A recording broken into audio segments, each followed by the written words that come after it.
All right.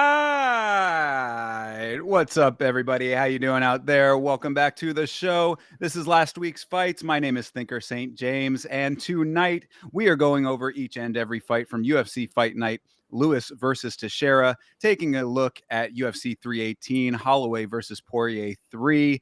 And to do all of that with me, as always, the man, the myth, the legend, my good friend, my co-host, the Ohio player, and a man who would never send nude pictures to a 4 out of 10 rapper, Chase Parton. How are you, sir? You know, I am living, of course. We got another banger show coming for you. I swear, Saturday was very exciting, and it only got more exciting on Monday. I know everybody wants to know. We're going to talk about it right away. We have Because to, right? TJF, you are here, and you want to know the big news. Does Conor pack a large package? I don't know. You let me know. Well, I guess it's a matter of perspective. All I know is that he's able to lift small barbells with it. So it must, I guess He's it on must to be something, is something. what I Yeah, think. it's definitely not nothing, right? Yeah. So I mean, look, we have to address this. For anybody who is not aware of what we're talking The about here penis in the today. selfie, if you will. You know, we Yes, might as yeah. well. Right. Yeah. I mean, it's big news in our world, depending on how you look at it. But so yeah, Conor McGregor sent some nude photos. Of all people to send nude photos to, he decides to send these nudes to Azalea Banks. Are you familiar with Azalea Banks at all, I don't Chase? even know who this woman is. You know, the fact Right. that Conor knows who she is. Okay. Yeah. So, I mean, if you're not aware, if anybody else is not aware, Azalea Banks is a rapper, but she's like also a person who gets into beefs a lot. Like I don't really know her music all that much. I think I've heard a couple of her tracks, and I've whatever. It's not really not great as far as the rap that I enjoy, but like more of what I know her from is being like online and aggressive and antagonistic towards other rappers, other like personalities and stuff. She's like big. She's like a Twitter warrior almost. Mhm. Back when that was more of a thing. But like, so of all people to decide to do that too, it was very strange that that's who he chose. But yeah, so Conor sent her a couple of pictures of him, full frontal, selfies in the mirror, and on one of them, that's one of the crazier parts to me is, he's got like a barbell suspended from his member in the image, which I was like, that's an interesting like way to entice a woman. It's like not only the size, but look what I can do with it. Yeah. Like, More than just, an item, it's a utility, you yeah, can. yeah, exactly. So I mean, so what do you make of all of this, Chase? I mean, is this just another day at the office for Conor McGregor? I think it is just so telling. There's two things I want to talk about. One is when we sent this to the Discord, my good friend Mank obviously just went on about his day. Didn't even realize that this is just Connor being like he just went on about his day. I'm like, I messaged clearly. I'm like, the fact that you did not give a shit just makes me aware that this is just another day for Conor McGregor. Like you just looked at it and you're like, yeah, what's new? There's nothing too crazy here. Now, the second thing I want to address Sure. is that Nav in the Discord, who is a beautiful genius when it comes to making some The GOAT. photography, He's the he best. had the greatest edit of the photo and is with Poirier's wife messaging or dropping the Twitter bomb or whatever. And it was funny at first to me. And then I didn't get it like right away. And I'm like, oh, your wife's in my DMs. I'm like, oh, he's even bigger brain than I could have even thought. This guy's a genius, guys. Full credit there. The only thing I'm mad about is that was not in my Discord. Nav, if you're listening, drop it. Drop it I in the think he Yammer did actually. Discord. Oh, did he? Oh, I must have missed it. I'll have to go back. My It's bad if all right. that's the I case. think he But did. yeah, no, appreciate Nav always. He's hilarious. Yeah. But yeah, so I mean, my thing with it is that it's just hilarious to me that Connor is out here doing everything but being a husband and father. Like always, he's out in Government Ibiza. official too, potentially. That's what he wants to Yeah, do, yeah. I mean, let's see how this affects his political aspirations, of course. But yeah, it's just amazing to me that he's out here punching people in clubs. He's sending dick pics. I don't know if you also saw. I posted in the Discord as well. This is right on the heels of an image that came out earlier of him on the beach. I think they said in Miami, of him kissing some random other woman, also not his fiance, girlfriend, whatever. This is what I have a problem with is, Yeah. Connor can, he can do all this stuff and people have plenty of pictures and storylines about what's going on. But when every American president or any president ever, world leader, is kissing people on the cheeks and giving them hugs and, what's the difference? Now, to punch, maybe he deserved it. Hey, making out with somebody, he's just trying to get some people over into his political party. I don't know what you guys are so mad about. Seriously, I think this was great for publicity. Oh, this is an active PR move for exposure so that he can further his aspirations. The Irish people go, they think we're girthy. Let's go. Connor has got our image on the map now. We have massive schlongs that can lift many weights. Yeah, I mean, perhaps maybe this is all just a calculated move on his part to to boost his approval rating in the country. I mean, that very well could be. I mean, yeah, it would seem a little far fetched, but I mean, it's just amazing to me that like this. That he is the way that he is at this point in time, right? I mean, we're talking about now possibly having the White House card. He's said that he might want to do that. As you mentioned, the political aspirations, this whole thing we're going to get into in a little minute with the BKFC that he obviously is a co-owner of. He's got a lot still going on. And I mean, and that this is all after the sexual assault case and now current appeal process that's going on. So it's like, he's got all of these things happening, but still can find time to be sending these kinds of images to random. It would essentially be random. That's, I think, the craziest thing about that too. Like, I don't know if they had any kind of prior relationship or any kind of prior conversation or discourse around any of. He just dropped the pic, bro. Just to some. I mean, he just picked her out of out of his his follower list or his follows list and just said, okay, she's the one today. It's like, this is just a wild thing to be happening. And yeah, I mean, I don't know if there's really a takeaway beyond that, but I just thought we had to mention it because it is the news of the day and happened just today. It was definitely funny. I'll give you that. So now we can get into the exciting part of the show and we can talk about the fights. So what did you think of I want to actually throw it on you today. Stop. What did you think of the fights collectively? I thought they were amazing. I thought it was a great card. I mean, I really enjoyed this one. I thought that this was exactly the card that we've needed for quite some time. I mean, we've had a couple of decent ones before. Like, I felt like we went through a little bit of a dip and now we're coming out of the dip. And this was one that really is like a definitive, like, this was really, really good. Like, I enjoyed this card very much. I thought the Nashville crowd was really great. The problem for me was that it was the stream experience was terrible. I don't know if your ESPN Plus was better than mine, but like, you go back to the watch along and see how bad I was having like to navigate the ESPN Plus experience. It was doing things that you would expect an illegal stream to do. It would chop. It was like chop and like reverse at points. The audio would be out of sync. I was like, this is worse than pirating this shit. Dude, I actually have been saying the same thing. I don't know what the decline is on ESPN's, what they got going on ESPN Plus, because I am watching it and every goddamn 30 seconds they go to an ad which takes me out of sync with the live portion.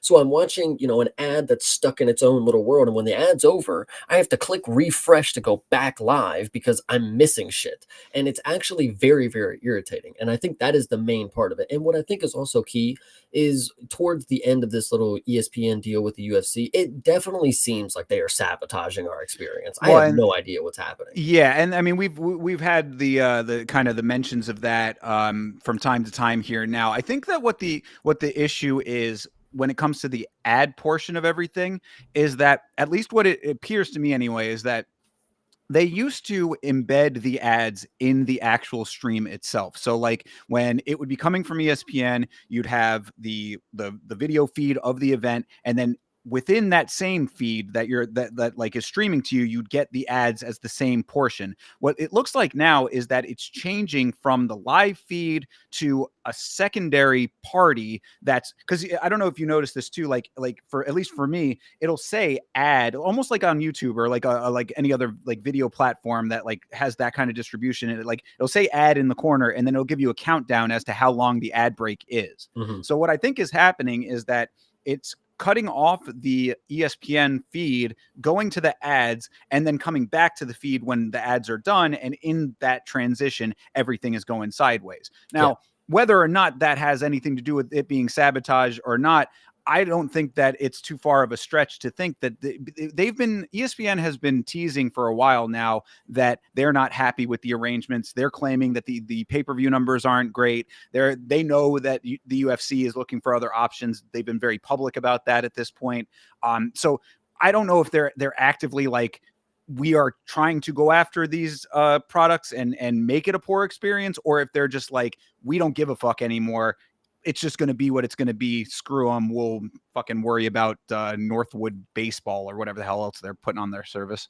Yeah, no, I mean, it was just very hard. Sometimes it's hard to even watch, like, bro, when people aren't even on the stream, like the first fight of the night on the prelims, I should not be having streaming issues. Maybe if we get to the main card or the featured prelim, the main event, like, okay, a lot of people are trying to watch it. Maybe we get some sort of stuff going on. But like, bro, I should not be watching the first fight and having issues and then all the way through the entire card. So true.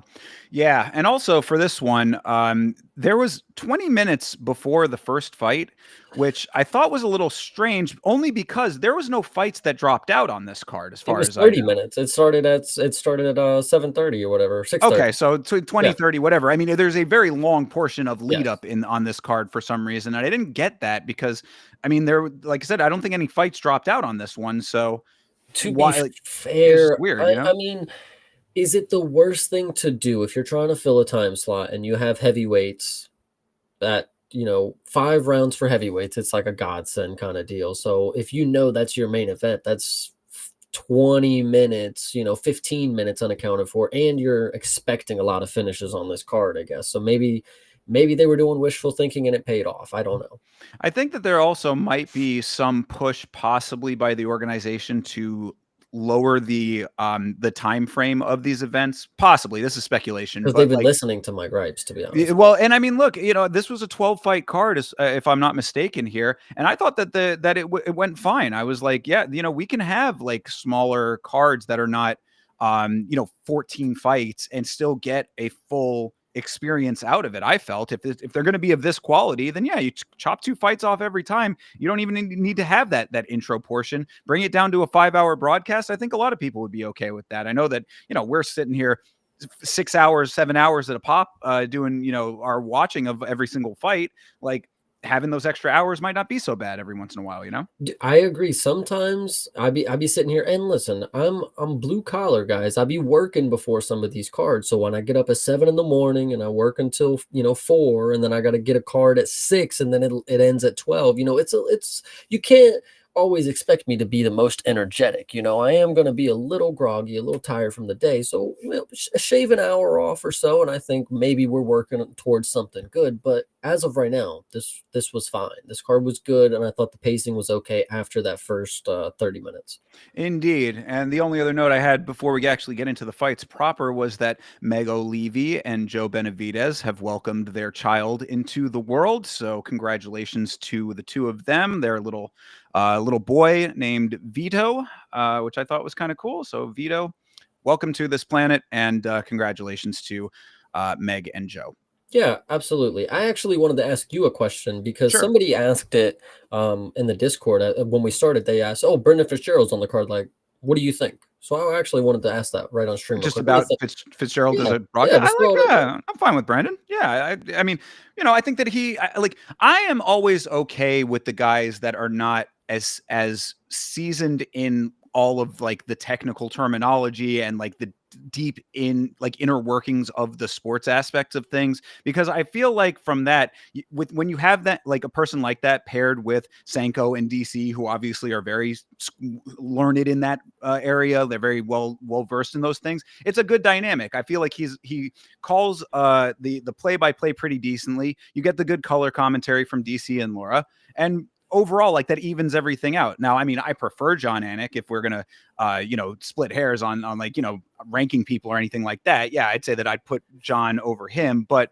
I don't have any problem with Brendan Fitzgerald. What was it? What started that conversation? No, we just noticed, somebody just noticed that Brendan Fitzgerald was on the thing. I don't know if that was just uncommon to them. It wasn't something that stuck out to me, but they were like, "Man, I really like Brendan." I was like, that's a good thing. Let's see what Thinker thinks about that. Yeah, I'm But okay with him. I actually wanted to bring up a good point. I think the dynamic is really funny because when you have John Anik there, he's the guy who's just throwing out the nonsense, and not the nonsense, but like the weird facts that you're supposed to know about these people.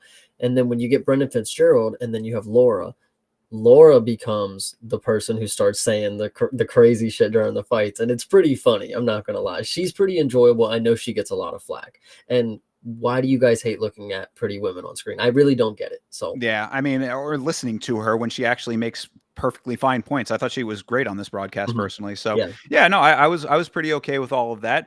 I will say, since we're talking about it, that when I do my own commentary, I do commentary occasionally for Real Cage Fighting. I always try to emulate John Anik. That's my prototypical broadcaster. So I have a lot of admiration for Anik and Fitzgerald, as well. I think that pretty much right now, I really don't have a specific problem with any of the broadcast people. I actually agree with that. Like, I don't know how people pick hairs on it. Like, okay, DC and Joe Rogan sometimes have their moments where they glaze way too hard. But other than that, like, they're decently enjoyable. Like, there's a reason that they get paid to do this. I'm not going to lie. So yeah, absolutely. And I mean, Rogan, obviously a legend in the broadcast space. So you can't really deny that.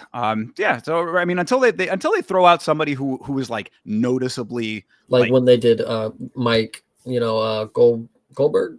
Oh, Goldberg. See, Goldberg gets unfortunate flack too. Yeah, he was like, it was an earlier time of the sport, and he was not as knowledgeable about it. So he did sometimes say some goofy stuff, but you got to remember, it was just him and Rogan at the time. They didn't have three for the most part. So like, a lot of filler.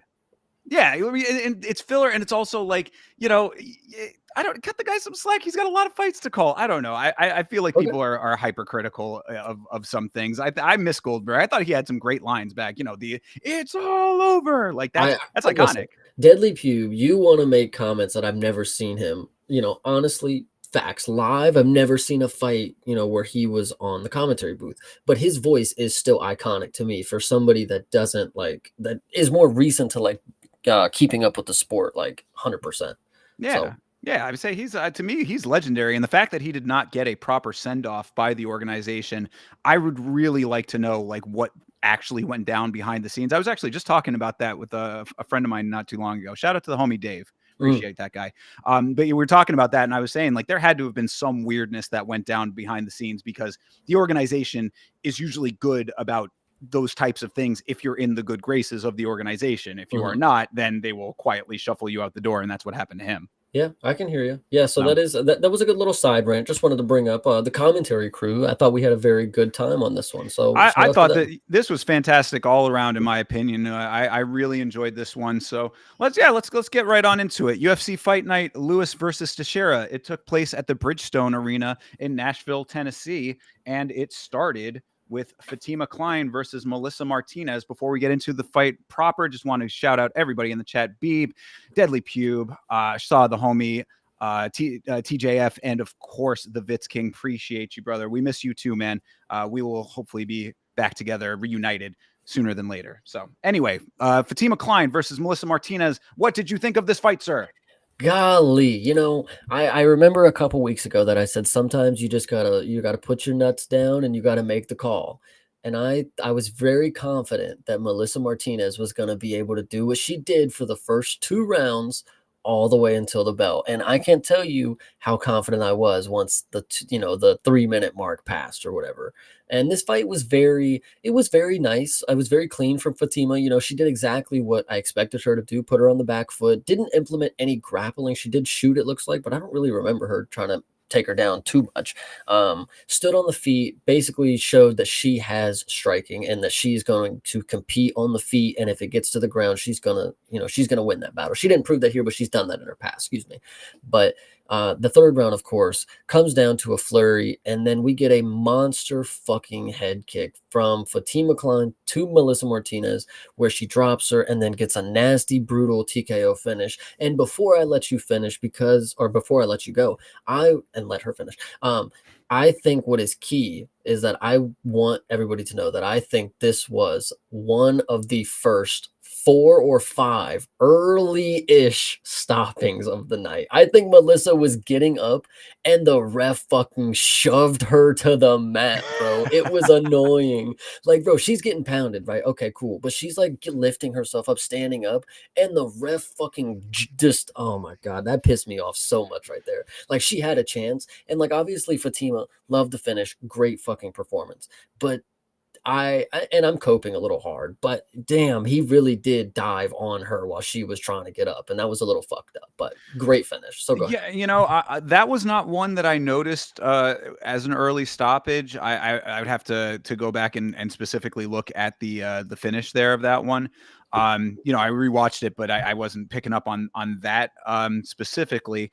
But I really, I mean, it was kind of a foregone conclusion that Klein was going to win this thing. So, it was like, it's an early stoppage is always shitty, obviously. But I mean, Klein is, I said it on the broadcast. I'll say it here too. I think that Klein might have champ potential at some point down the line. She's got all of the makings, like the attributes that you want to see. And I think she also has the confidence that you want to see as well, as far as like her control of everything. Cause that was my big note early in this fight, was that she had such dominant pressure and measured activity. Like, she really was picking shots nicely while maintaining a good pace and good volume. And like Martinez, she seemed very unsure of what the best attack strategy was. And so because of that, you have consistent good output on one side. You have an unsure opponent who's trying to figure it all out in real time. That bodes very well for the person keeping the consistent pace. Mhm. And if there were any jitters or any kind of stuff early on in Klein's head, then, I mean, over the course of that first round, it had to have gone straight out the window once she started realizing that was the case.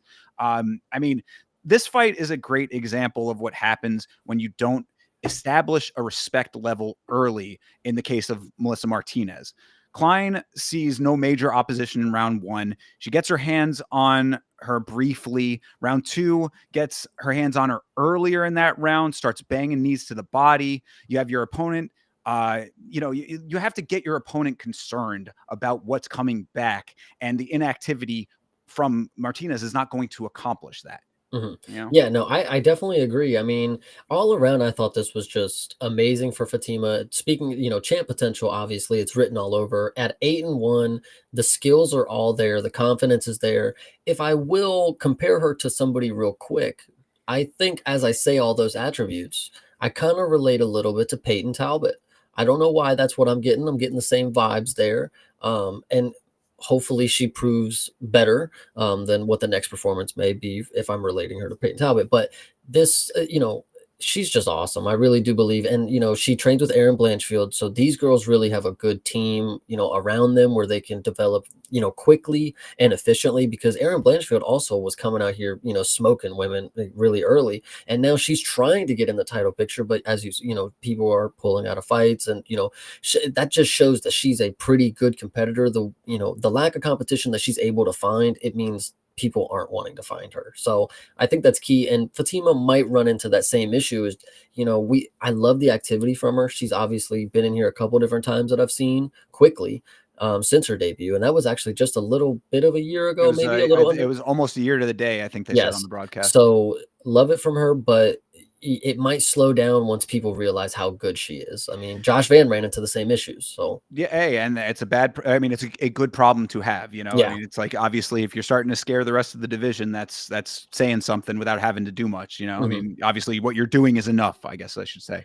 Yeah. One of the things that she does that I did want to mention, because I really liked it and I picked up on it on the watch along, was she throws that. I don't even know exactly what you'd call it, but it's like I want to call it like a vertical elbow, like because a lot of times you see the elbow from the side, or you see the elbow going up, like up and down, but like she throws it like up and over, like she Mhm. lifts her arm, kind of like almost throwing her shoulder forward to throw the elbow. And I was like, that's a really nice little slick move that you can just toss in whenever you have the opportunity for. And she did it several times in the fight. So I was like, Right. I like that move.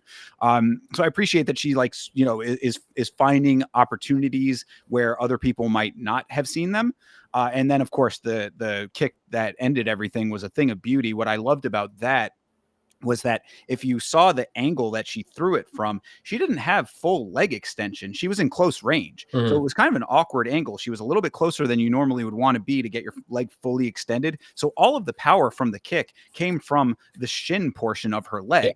And to be able to generate that much power to actually accomplish the TKO, I was like, this is a really impressive knockout here. So yeah, really nothing but high praise for Klein. On the Martinez side, this just didn't seem like the type of fight that I would have expected from her. She seemed like she was apprehensive to get into close range, which when you're the shorter, kind of more bulldogish, fast twitch kind of a fighter, like you need to be willing to take a couple of shots to get into range to give some of your own. And she was trying to stay on the outside and kind of pick shots like from range, and that was never going to be a game plan that was going to be successful, I don't think.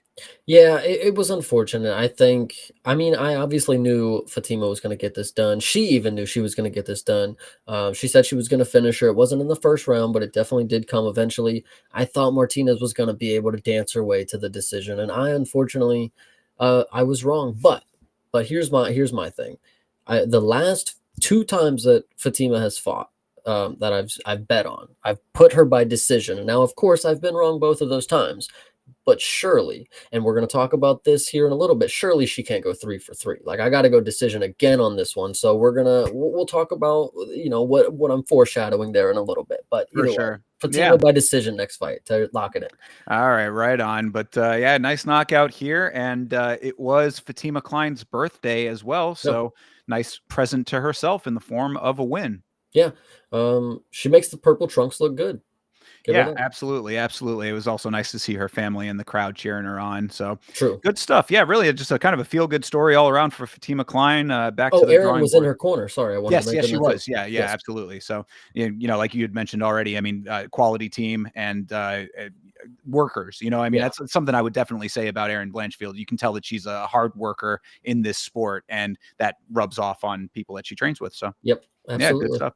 Yeah, really nice. Hopefully Martinez can pick it up in her next one. But all Fatima Klein on this one. All right. Moving on to the next one here is Mitch Ramirez versus hometown hero Mike Davis. Kill or be killed streak continues for Ramirez. Yeah, I actually wanted to note off rip how I thought it was funny at the time because I often do forget that this is like the stories of the sport kind of deal. So when the fight started, and I don't remember if it was Brendan or Laura. I want to say it was Laura, but I don't know. I doubt it. And they're talking about how Mitch Ramirez did some time in prison or whatever. And I was like, Sure.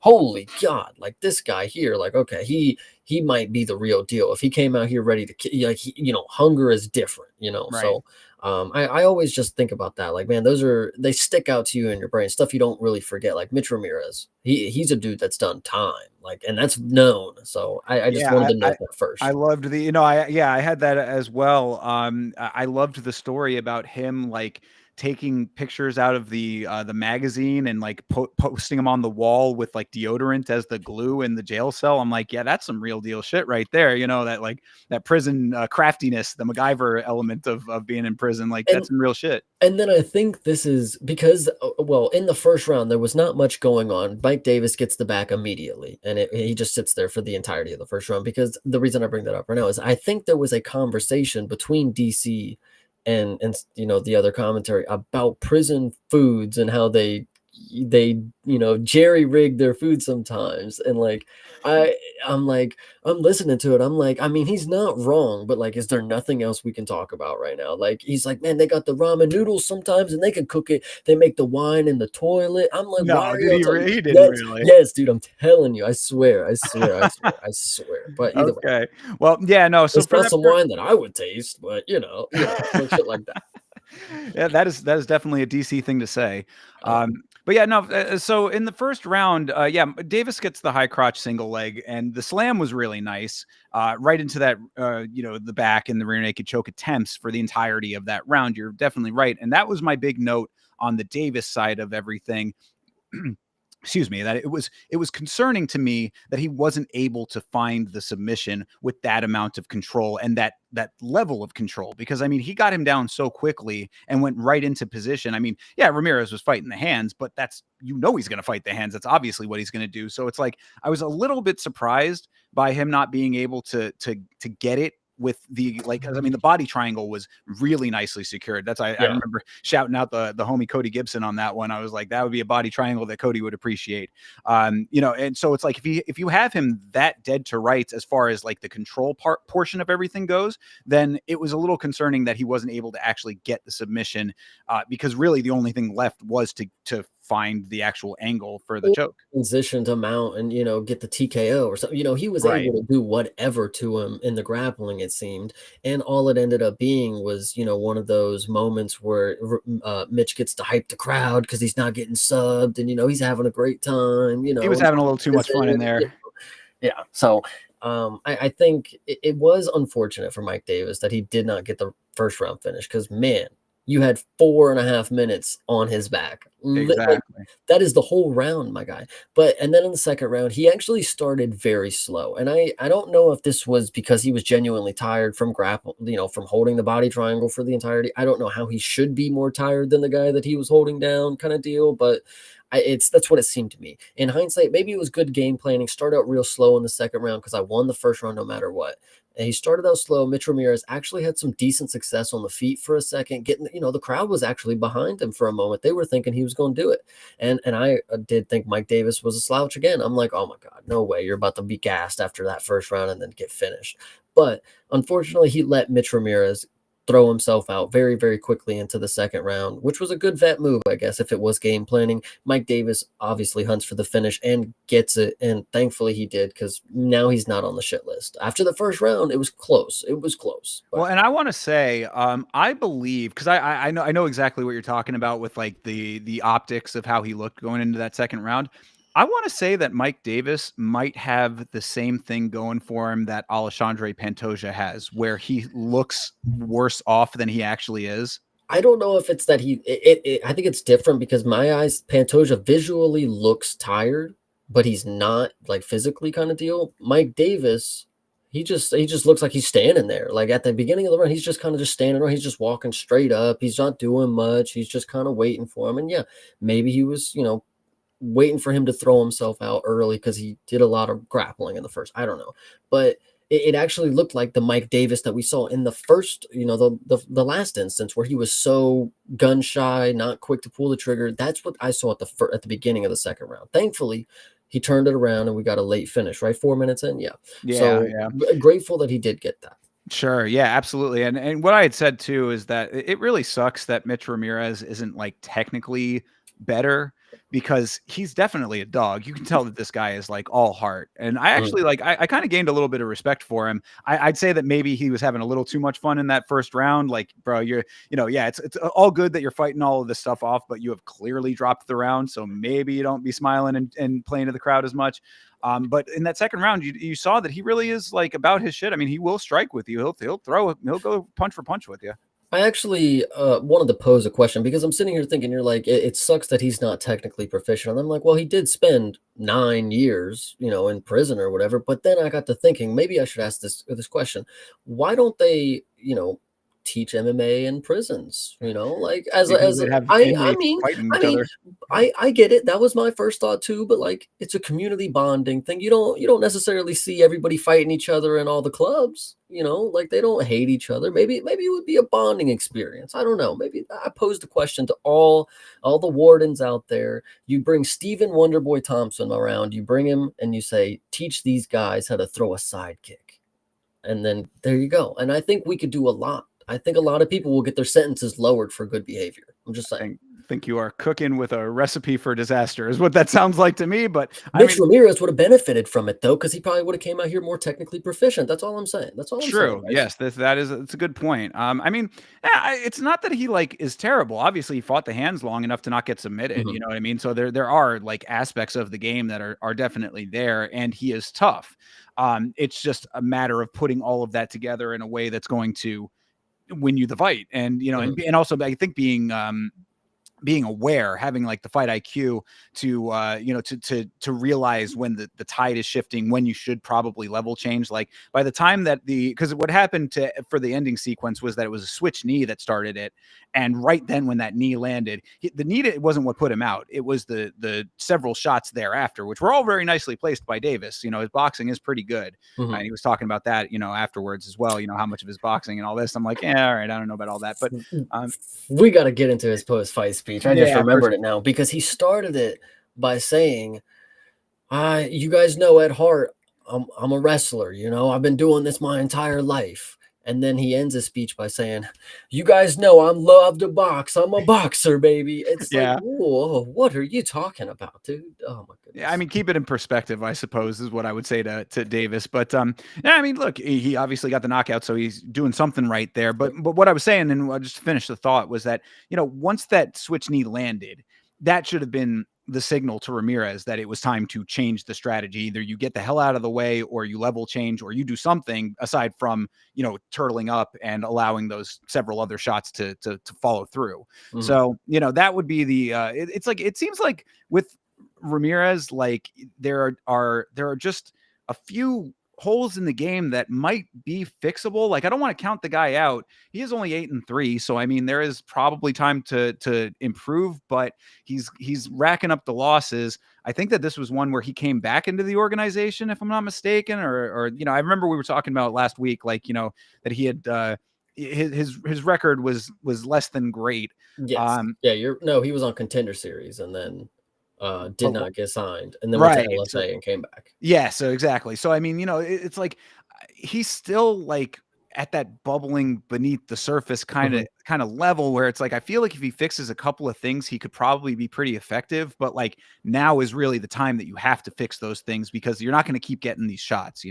It's unfortunate that we run into this kind of, and I know Mike Davis is not no fucking killer. And listen, after this performance, some people will argue, and we'll stand on that. But Mitch Ramirez got thrown to the wolves on this one, and somebody like Mark the Shark Choinsky, whatever his name was, same deal. He goes into the fire, and you're just there to make fans. Like that's really all you have to put into perspective. Is like more people are gonna know you after this performance. Whatever happens in the cage, as long as you do what you do, I mean, as long as you're entertaining, of course, and you do what you do, then you shouldn't really have a care in the world. Mitch Ramirez, obviously, when he comes back out, I want to be like, that's the guy who did fucking 9 years. Like that's that guy right there.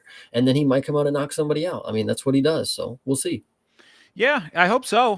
Because like I said, I think it's just a couple of minor tweaks that could really make him a lot better. And after with a story like that, I'd certainly like to see him succeed. I appreciate guys who turn their lives around in a positive way, like he has. And yeah, I wish him success. It's just you got to these problems at this level are only going to get worse the more that you're around, and you only get so many shots at the UFC. It's just Yeah. back to life. So. Well, I mean, some people get a lot, but you're not those some Yeah. people, unfortunately, Mitch. I hate to break that one to you. You're gonna have to do a lot of work, and you do a lot of work. You put in some good work. I saw it in the cage. But the next performance, I mean, Mike Davis is not the highest ceiling. So if you couldn't get Right. past his grappling in the first round and you couldn't get past his hands in the second round, somebody else is definitely going to put something on you that you're not going to be able to handle. So that's just my takeaways. Yeah, no, absolutely. But love to see it for Mike Davis representing Orlando, Central Florida stand up on that one. So I was happy about that. And yeah, just a quality win for him. And I'm sticking by what I had said last week about, Saudi Arabia and the paint fumes being why he was out of sorts. And this is the better version of him. He said, that wasn't me in there, whatever. I'm like, this is the way that you prove that. So Mhm. good shit. I definitely agree. Yeah, right on.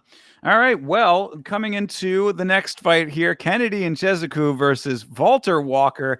Sticking with the guns, paid off for once for Thinker St. James. I am very happy about this. Finally, I actually make a tough call that turns out to be correct. And it was very unfortunate that there is the soundbite of you out there saying there's no way that this guy can get 3 heel hooks in a row. If you be fair though, if you go further back, I have been saying potentially he is going to be the heavyweight submission GOAT. And I wasn't too far off, and I should have had a little more faith in him. But if I could for a moment cope, this fight started, Kennedy looked locked in. Like in the face, he did his little John Jones crawl. He was ready. He was low stanced.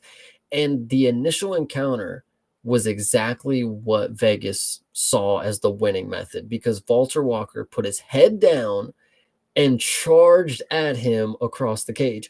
And listen, Kennedy did really good on the first one. He stepped to the side, pushed his head off, and then he started laughing at him like, ha ha ha, I got you. And then he gets popped with a jab, and then he looks like a fucking idiot because he's already up against the cage. Right. And then Walter takes him down, gets his back immediately. And genuinely, I saw wizardry on Saturday. I genuinely believe that what I saw was next level when it comes to grappling in the UFC, because one, heel hooks are very uncommon. To lock in a heel hook, I mean, you got to be really going for it, and you got to be confident that you're going to get it, because you got to go like on the ground to get it most of the times. Second, heavyweight submission artists, like the list doesn't really get much bigger than 4 or 5, and he's already on it. So the fact that he got 2 heel hooks in a row puts him on a short list. 2 heel hooks in a row in any organization, I mean, other than like a grappling tournament, is probably pretty nuts.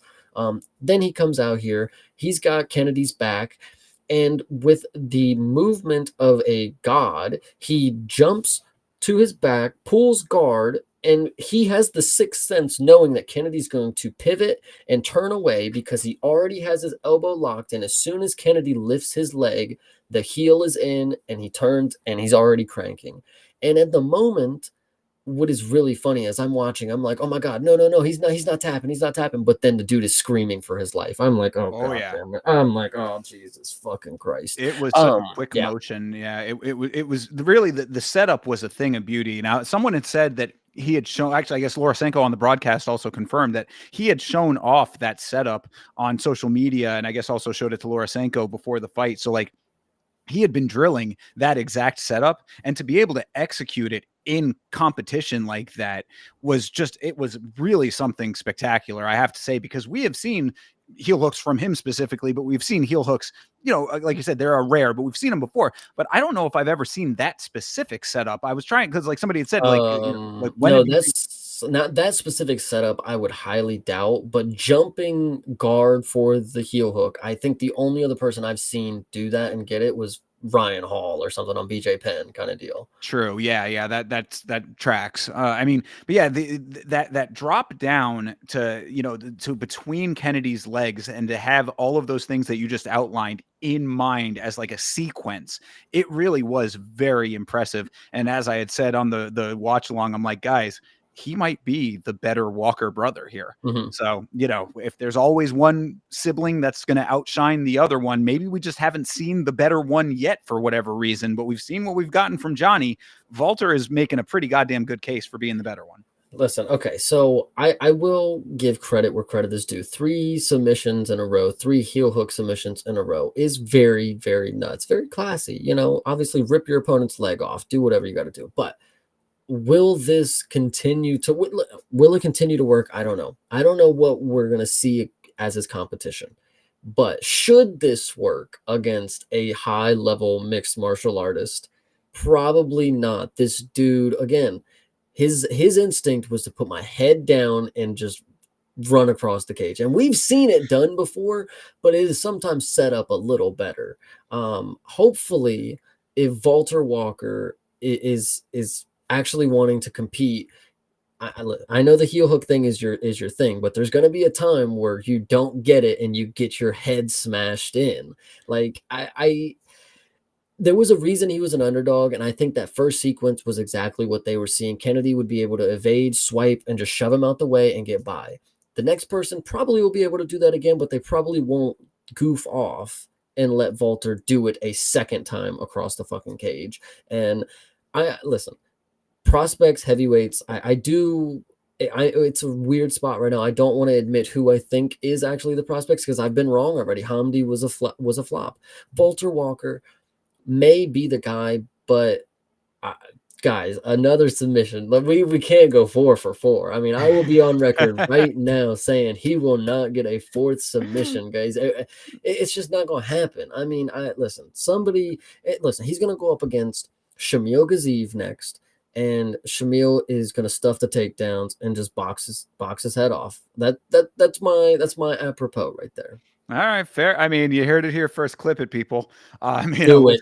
We'll see what happens next Walter Walker fight. But no, you make a good point about this. Like, once you have something that is this defining of your strategy, obviously everybody's going to know exactly what they need to train to, evade.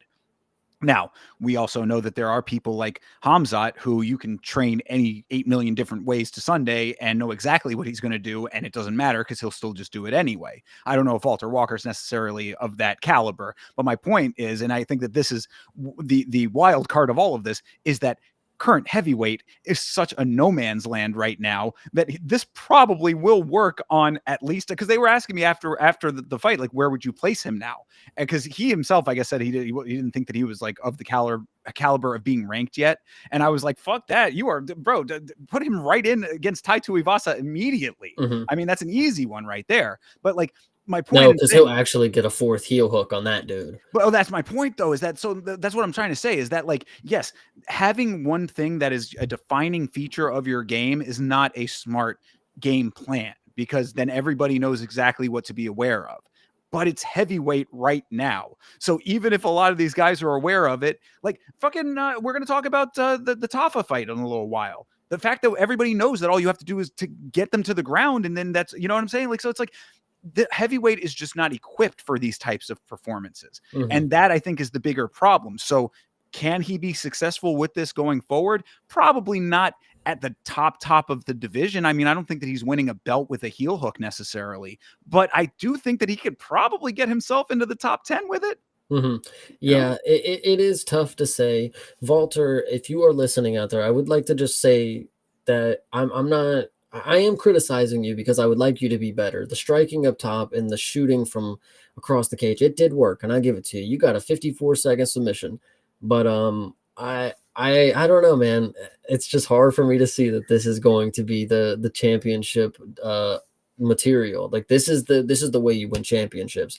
But I've been proven wrong before, and like I said, Walter's not horrible because obviously he's doing things that nobody's ever done before. You have to actually admire that, at least. Like, this is something that people will talk about for the rest of time. Like, that will be on the top left or the bottom left corner of the thing when it's got the stats, and it's like most submissions in heavyweight history. When Jailton Almeida fucking fights next, it's gonna have this dude right here. So right. Yeah, no, and I understand the skepticism, but I think that what I am appreciating about this, especially from him and Jailton and possibly Bichetta, the guy that's coming in soon, is that when you introduce these heavyweights that actually have a submission skill set, it really does change the landscape of a division that is sorely lacking that. It's lacking well-roundedness. It's lacking the ability to counteract a lot of the things that we're seeing with these kind of guys. So I think that it's a good shakeup in general to get more actual mixed martial artists in heavyweight. The fact that they were talking about that on the broadcast, and it's such a crazy thing to think about, that Rizvan Kuniev lost his fight with Curtis Blades and is ranked number 15 right now off of a loss. That should tell you everything you need to know about the current crop of heavyweight. That's the whole point of what this card was supposed to be. This was the whole thing of trying to get Taliesin Teixeira to come in and be the new blood and blah, blah, blah. So I like that there is a changing, at least an evolution of the type of skill sets that we're seeing in the division. Now, how effective those will always be is going to be dependent on the individual fighter and who they're fighting and all of that stuff. But the more that you have that as something to be aware of, it fundamentally alters the way that the division is made up and shakes out, and that I can appreciate because it's sorely needed right now. It really sucks to see because at the beginning of the year, we saw a lot of heavyweights getting cut, and we were assuming that they were making way for Contender Series and whatever else they had going. That didn't really pan out yet because the people that we've replaced, like you said, Kunaev is 15th ranked.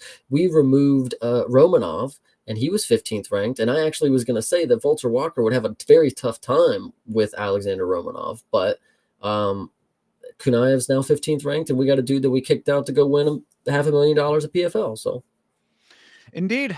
So yeah, I mean, I guess really the summation of all of this is a really nice another highlight for the record. I mean, this actually is a serious highlight, I would say. I mean, that's going to be one that you're going to be seeing on the promo clips pre-fight for Walter Walker going forward, most definitely. Can he do it again? It's going to start to become a little bit more difficult as people become more aware of it, probably, but we're just going to have to see who they put him up against. Like I said, put him up against Tai Tuivasa. You get Tai right the hell out of there. You don't have to worry about Tuivasa anymore. I mean, I like Tai, don't get me wrong, but he is pretty much just a big dude who punches and drinks beer out of shoes. So I like that this is shaking things up. Good win for Walker here. It sucks that it was against Kennedy because we were both talking about how nice Kennedy has been at heavyweight. And there's nothing to say that he can't be that again. This was a situation. Oh, well, his ankle's fucked, so he's going to be out for a little bit. Yeah, he'll definitely be out for a while with the amount of twerking that he was doing. If you saw the close up on that, he was in so much pain. I mean, it probably tore something. Yeah, I would suspect that there probably was some damage done there. But so we'll see what ends up happening with him and how he comes back and everything. But I am very happy about Walter Walker getting this, and I'm happy for what it means for heavyweight because there needs to be massive overhauls at heavyweight. The last two things that I'll say is Kennedy. Damn, I forgot the first thing. Well, the second thing that I'll say is that Walter Walker, with this skill set, in my opinion, loses to Teixeira, loses to Spivak, obviously loses to Jailton. I think Shamil probably would win that one. Tuivasa, sure. I mean, yeah, he probably beats him. I'll give you that. But I mean, so you say that, but I mean, we haven't seen or had to see from Walker what it's going to be like against a guy like that yet. So I mean, I will give him the benefit of the doubt until we actually see him with against a fighter like that. Because yeah, if he goes out there and just gets starched, or if he gets held up against the cage the entire time or whatever, like there are a number of different ways that like a more savvy wrestler and grappler will handle a person like that. But I got to see it first before I'm just automatically going to count him out, The other thing that I wanted to mention is this is one of two. I had two absolute locks that I was very confident for on this card. We'll talk about the other one. One of them, well, both of them got finished in the first round by submission. So that should just let you know how this card went for me, guys. And this was one of them, and we'll talk about another here in a little bit. Yeah, not a great day for Africa, unfortunately. True. But yeah, so great win for Walker. I am very happy that I stuck with my guns. And there's actually one last thing I wanted to mention. Sure, I know I texted about it in the Discord. So going back to the Junior Tafa matchup with Walter Walker, where he got his second heel hook, and we were confused on what was actually the case, where it was a verbal tap or what was actually happening. Why was Junior mad after the fact? In hindsight, after I've seen both of their performances on Saturday, what I believe happened, Walter had the heel hook. Tafa was yelling, stop. He didn't stop until the ref jumped in, and that's why he was mad, because he didn't stop twerking his leg. I'm glad you brought it up, because my thing with that was that he didn't yell stop. He yelled. He was just yelling. He was just going, ah. Well, Kennedy was too, I mean, to be fair. Yeah, but I mean, he tapped though. I mean, he definitely like hit the after. tap. I mean, yeah, I get you. Yeah. Yeah. So I mean, it could have been, and yeah, I would think that there probably is a little bit of validity to it. If I mean, you don't stop until the ref says stop. Yeah. So I think that actually, like in hindsight, all worked out pretty appropriately. But I could see, if that's the perception from the top. Well, because there's some fighters out there where it's like, kicking the knees or tearing ligaments and stuff, where it's like, you don't go that far, come on, we're trying to compete here, let's ruin my career type of thing. Yeah, well, and we're going to talk a little bit later on about some oblique kicks. And I'm like, oblique kicks do seem to be becoming part of the meta more often now. and I mean, those can be very, very dangerous. So, you We're might see gonna get more into it people. if you really want to, dude. Why are people like so fascinated with the kicking of the knees? Like, okay, obviously getting your knee kicked it hurts, but like, bro, getting kicked anywhere, punched anywhere, that is the name of the game. It is inflicting damage. It's the joint that's the issue, though. It's the But fact that you're attacking the joint specifically. what is an armbar? Yeah, Like, no. Well, no, I'm not saying that it should be illegal or anything I like that. know. I'm just saying that, like, if it is the part of like this new crop of like attacks that, because we were talking about that with elbows. Like, elbows didn't used to be so common, now they're more common. If oblique kicks become more common, you could see a lot more like more serious injuries because of them, and that's just part of the game, of I course. mean, it is part of the game. And I think I think it's kind of the people who don't necessarily enjoy or know too much about the grappling aspects of MMA. I think those are the people who are more upset about those type of attacks because in grappling, bro, a Kimura, that's like literally ripping your fucking shoulder and like off. Like, anything like that, an Americana, like that's snapping your elbow. That's anything like that. Those are just common things for them. Tap if it's gonna fucking break kind of deal. And getting kicked in the knee, it's the same fucking thing. It's just not it getting pulled on. It's just getting direct impact. It's still damage. And I think either way, I very valid. If you're gonna get kicked in the head and be okay with it, don't be mad at the kneecaps. Oh Like, yeah, well, I mean, and that's the whole going back to what originally started the conversation. That's why the Tafa can't be too upset about mhm, how that all went down. I mean, yeah, if you're saying that he held it for longer than he needed to, okay, but if you didn't actually tap and you didn't actually say, tap or actually, tap the leg or do what, if you didn't indicate that you wanted to stop and the referee just stopped it, like, what are you mad at? You know what I yeah, mean? Like, if you're out, you're out. Like, yep, yeah, don't be too tough for your own good. I agree. That So was the yeah. last thing I wanted to note on Okay. that one. Yeah, right on. All right. Well, then let's move on to the next one here. Lauren Murphy versus Eduarda Mora. Unfortunately, went kind of to plan, I would say, but I was very happy with my performance from my queen, Lauren Murphy. I thought that she fought admirably all like through this fight. A little bit slow in the beginning, which I think was the problem. If the Murphy who fought round 3 of this fight had been fighting that way the entirety of the fight, she might have been able to pull off this win. I thought she might have had that guillotine for a second there in the 3rd round too. So I thought that, I understand why this went to Mora. I'm not mad about it. I think we called this one very accurately, but I still am proud of Lauren Murphy for this performance, all things considered. I think you should be more proud about how you talked about Moira because I think you were more correct than me. And well, I want to hopefully say that I don't necessarily think I said she was going to be a superstar, but the UFC was putting the chips in her table is what I was getting to. This is a fight to build your resume. And you were more accurate by saying Moira is not somebody to be impressed with. She's not very good. She doesn't have a volume game. They talk about how powerful she is in the strikes, but she landed clean many times on Lauren. Didn't do anything to her. She didn't chase a finish. She didn't show her grappling very much. It didn't even work. She got almost subbed, and she gassed out, which was, in her earlier bouts, that was the key. Is like she's gonna be really good if she doesn't gas out. She gassed out again. She gassed out every single time she's looking at the clock. And I don't know what the deal is. She doesn't necessarily impress me as much as I thought she was going to with how much the UFC believed in her for this matchup. On the other hand, saying that, and I know I had some harsh words about Lauren, and I'm going to stick to a little bit of them because, like I said, Moira, we now know is not that fucking girl.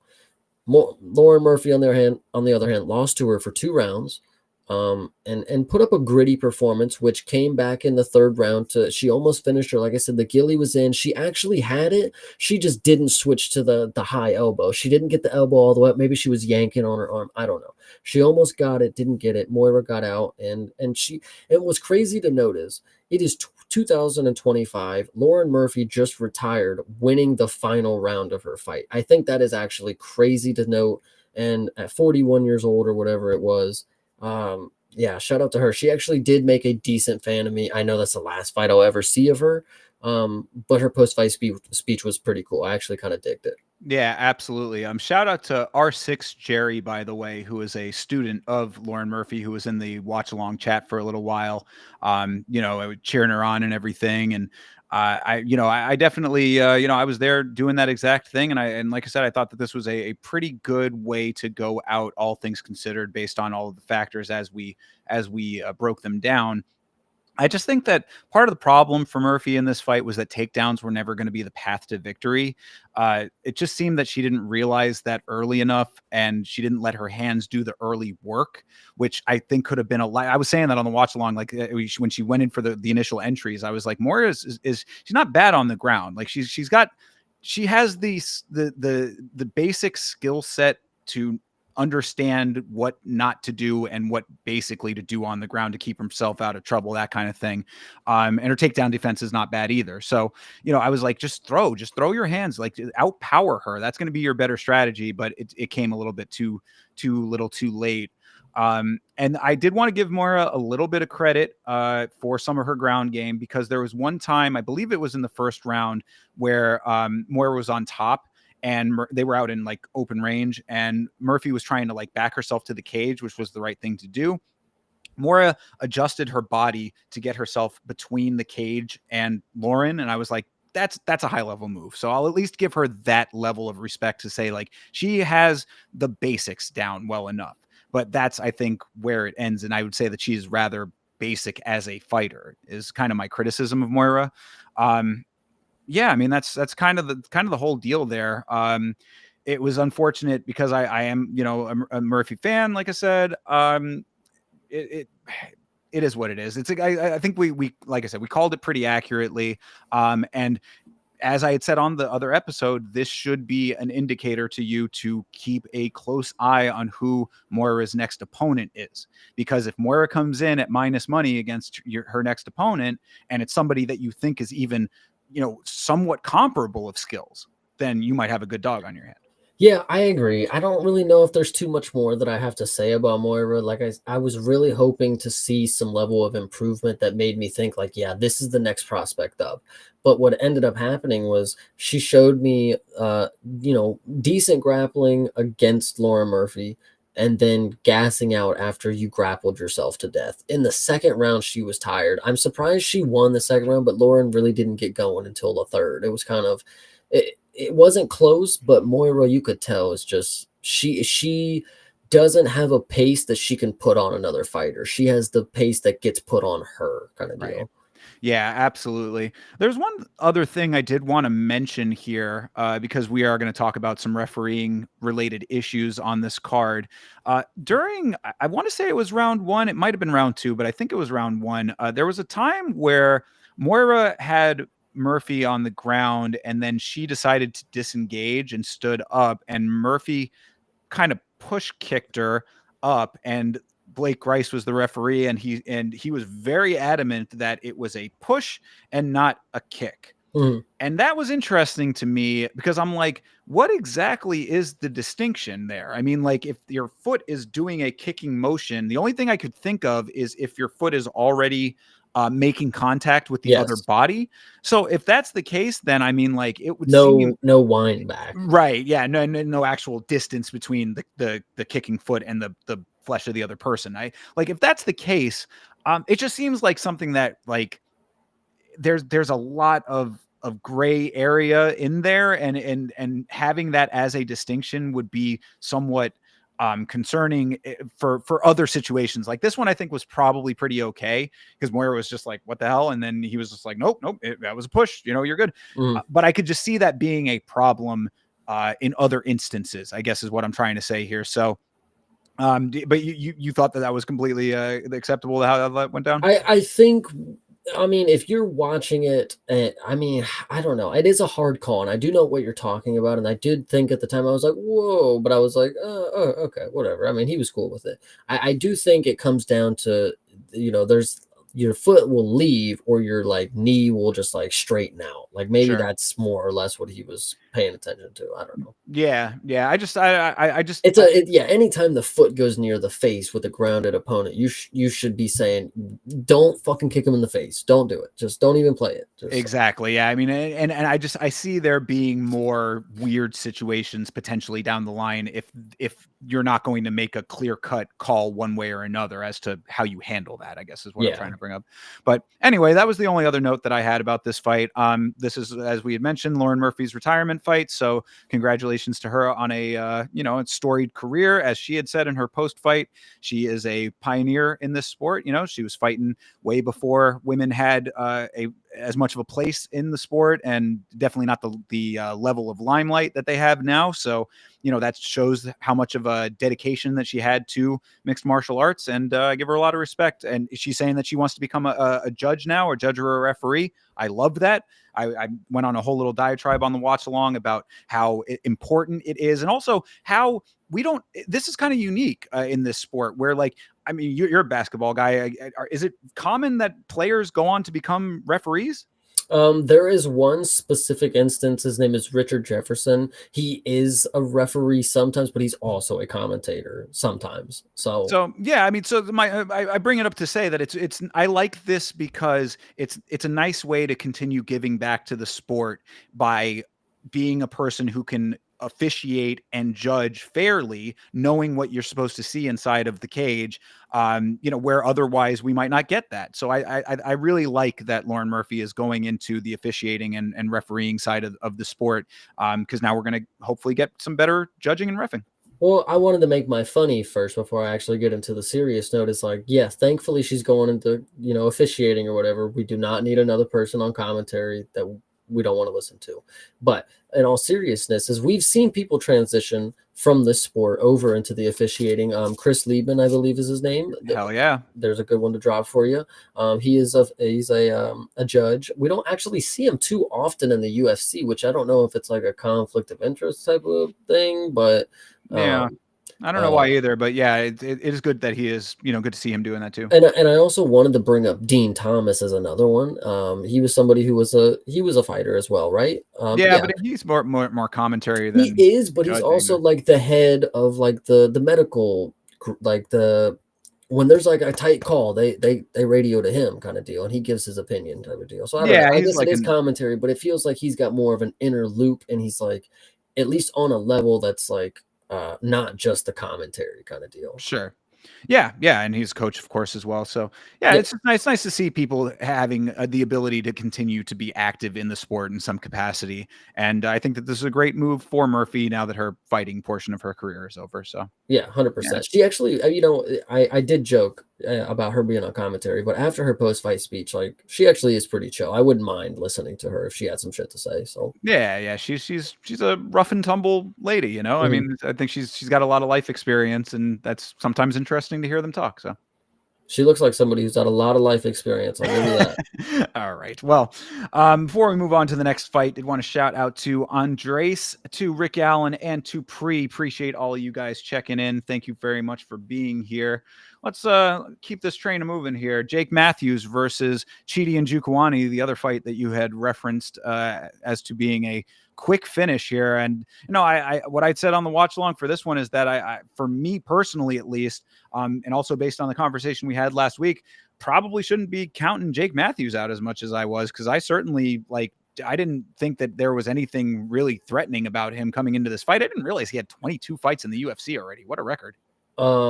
That's pretty nuts. Random Aussie Jake Matthews goes from random to known Aussie Jake Matthews after this performance. Fair. And that is normally what you have to do in this business. I haven't been here long, so I ain't been watching 22 UFC fights from you, Jake. So the fact that I get to watch the one and you come out here and impress me, I mean, you must be that type of fighter. And I really kind of respect it. Maybe the title run does start now. But on the other end of this, yes, this was the most confident pick I had on the card. I said Chidi has got this in the bag. At this number, you are missing out. And unfortunately, he gets submitted in the first fucking round after the first encounter. And it was heartbreaking because, like I said, the two picks that I had for this week that I was like, these are it. Like, this is the money play. They both get submitted in the first round.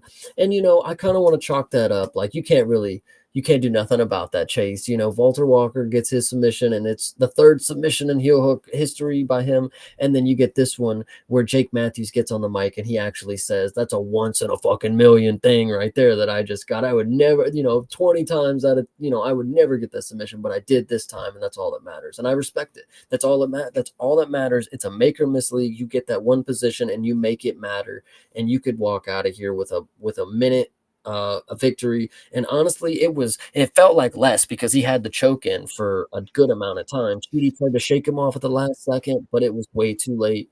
And it was just pitiful by Chidi. And I really hated to see this performance. See, no, I wouldn't want to go as far as to say it was pitiful by Chidi. What I felt from this was I actually felt a little bad for Chidi, because in this instance, I really do think that he did everything correctly in the situation he was in, but it just wasn't enough based on what Matthews was doing. And that's probably where he was coming from, as far as saying that it was like a one in a million kind of instance of that all working out. Because, Senko was kind of harping on it a little bit with good reason. She was saying that it wasn't a rear naked choke, it was a short choke.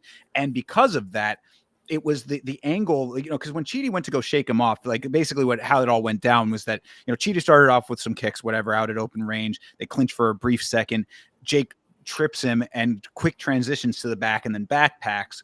Chidi tries to shake him off, which was the right move. But then since it was the short choke, it only served to worsen the twerk on the actual, the cinch of the choke. So that's, I feel bad for Chidi, because it was like, in the moment, all of those things were like, okay, he's on my back now. This is what I should do. Like, it's like check of all of the right things, and it still didn't equal up. So it's like, it's a hard one on that. So I don't want to be too hard on Chidi, because those kicks were nice early. I mean, he had some really like nice, firm, hard kicks. I mean, you heard the crack of them and everything.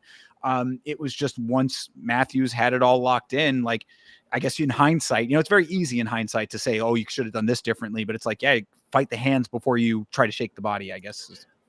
Yeah. This one was just, it was hard. And like I said, this is just an off night for Chase. I haven't had a good night, but I just need one to make it special. And this one was just not the night for me. Chidi and Kennedy with the first round submission losses. It ain't never happening again. I'll tell you that.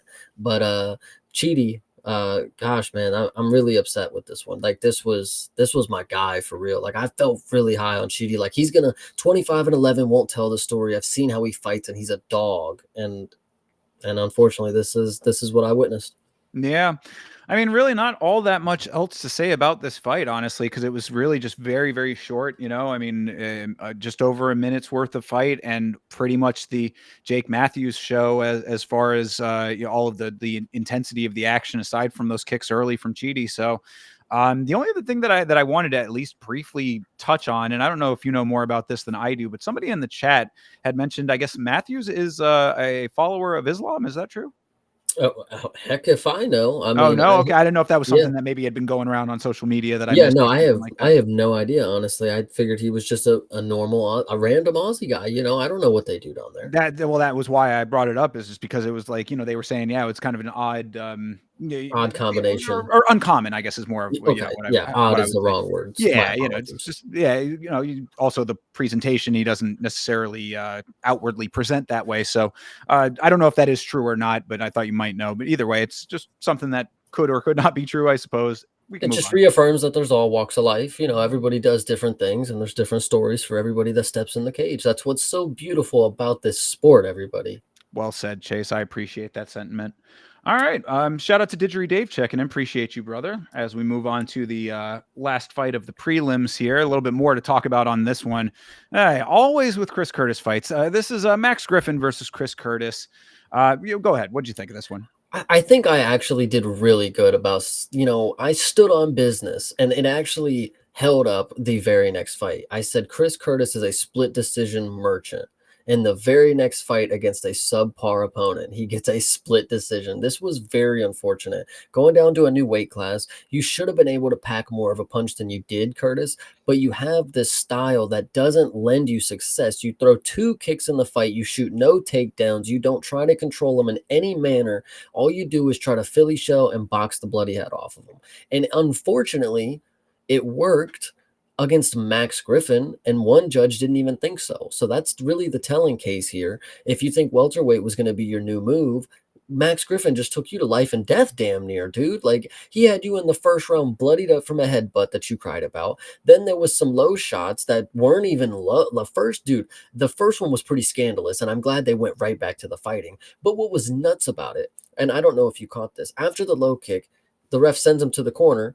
Chris Curtis just walks over to his he goes, talks to his corner. Like, the ref just doesn't give a fuck. Oh no, Like, I didn't see that. Yeah, that's like he's talking to Max Griffin, like, you got to keep it low. Chris Curtis is just talking to Eric Nixick, like, having a good time. It's like, what happened to the nut shot? Like, so yeah, anyway, right. it goes back to Chris Curtis and his antics. He has this whole it sucks that it's like ingrained in his brain that the organization is against him, because anything that happens, he thinks it is a fucking a third party hit against him. Max Griffin headbutts him. He looks at the officiator, like, Dana, like, what aren't you fucking stopping it for? And I don't know. It's absolutely insane. So there was multiple times where Chris Curtis is complaining about eye pokes, headbutts, dick shots, cage grab, everything in the book you could think of.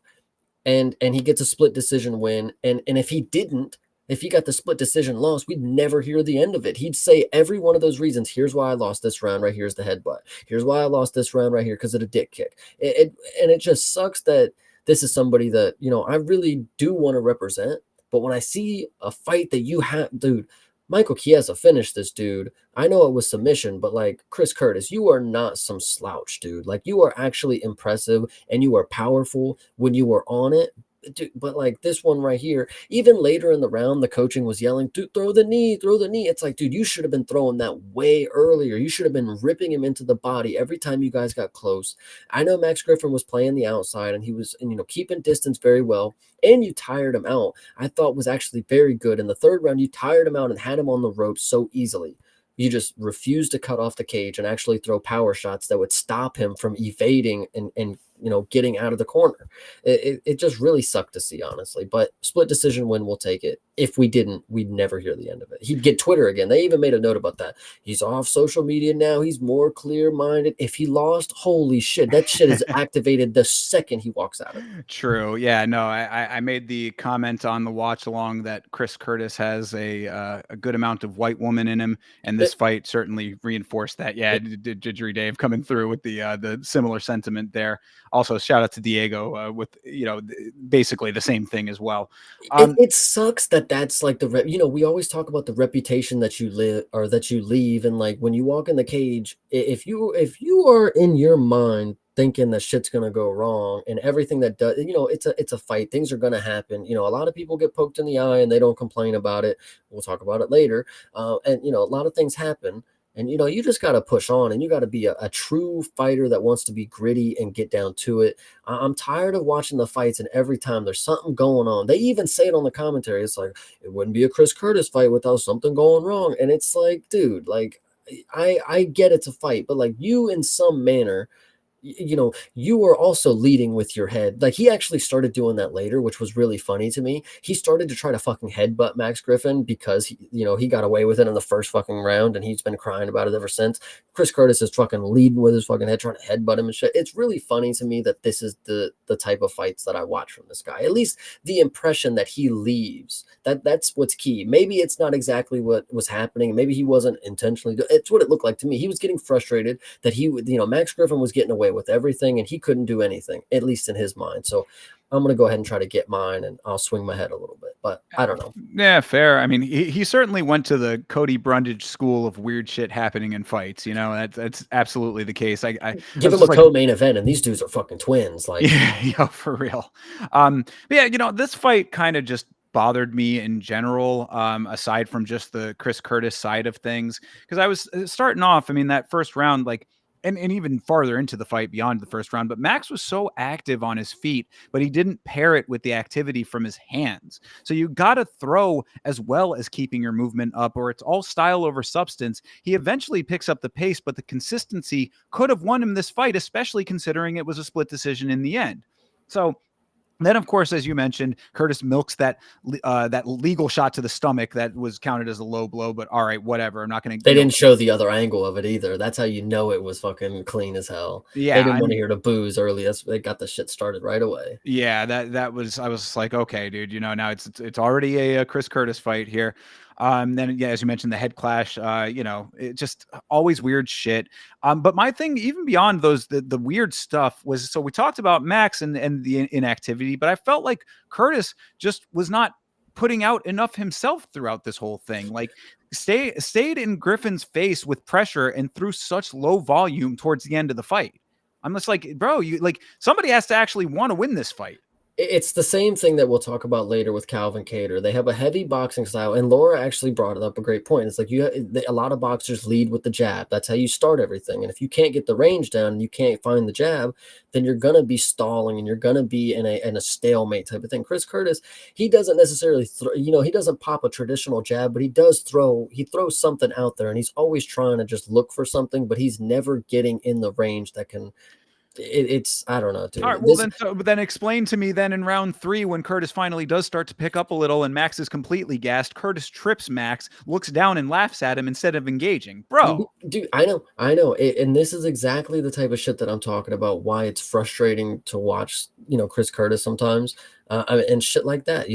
I don't know. Max Griffin actually was the more impressive story here. I actually thought for somebody that I know got finished by Michael Chiesa in round 1 or whatever. He came out here and put on a dogfight. Max Payne, I mean, he actually did look like he was living up to the name right there. I mean, I can see how you would get a name like that.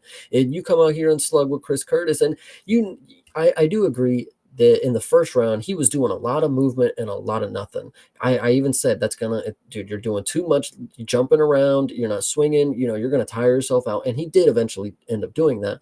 But Chris Curtis did not capitalize. And think about the scenario where Max Griffin wins that fight. And it's like, Chris Curtis, all you had to do was capitalize on the moments that you had. And it's that he doesn't see that is why he will never get to the top, unfortunately, is because he's going to keep getting to the ceiling of his skill, which is just barely past Max Griffin, apparently, in the welterweight division. A split decision on that is like a unanimous decision loss to the next level up, probably. But I don't know. Yeah, no, there's a great song by Atmosphere called Scapegoat. And it's basically just a long list of all the things that are the cause of the problems because it's never me, and that's just reminded me of that with Chris Curtis here. But anyway, I guess I'd give it 2-1 to Curtis for the heavier, more solid hits, but I don't know or care based on what I saw from this fight. So yeah, fine. He gets the win. Like you said, we don't have to hear him complain. So that's a good thing at the end of the day. And, I put it to bed, to be perfectly honest, because it does not inspire me on either side. I like Max better. I do like, as I said last week, I follow him on LinkedIn. I'm pretty active on LinkedIn. So I see him posting on there. I appreciate the business side of everything from him. As a fighter, I think that he's kind of sunsetting at this point. The gas tank is as much of an issue as I had thought it was going to be. So, this fight just kind of ended up being somewhat irrelevant, and I'm just, we're on the other side of it. It's just how I feel about it now. The unfortunate part is Chris Curtis is at an age where being in the organization, if you are that age, you need to be extremely competitive at the top, like Jose Aldo, Josh Emmett, I guess, if you want to throw some other people in there. Chris Curtis is at a point where, I mean, you're just going to have to look for exciting fights to fill him on cards.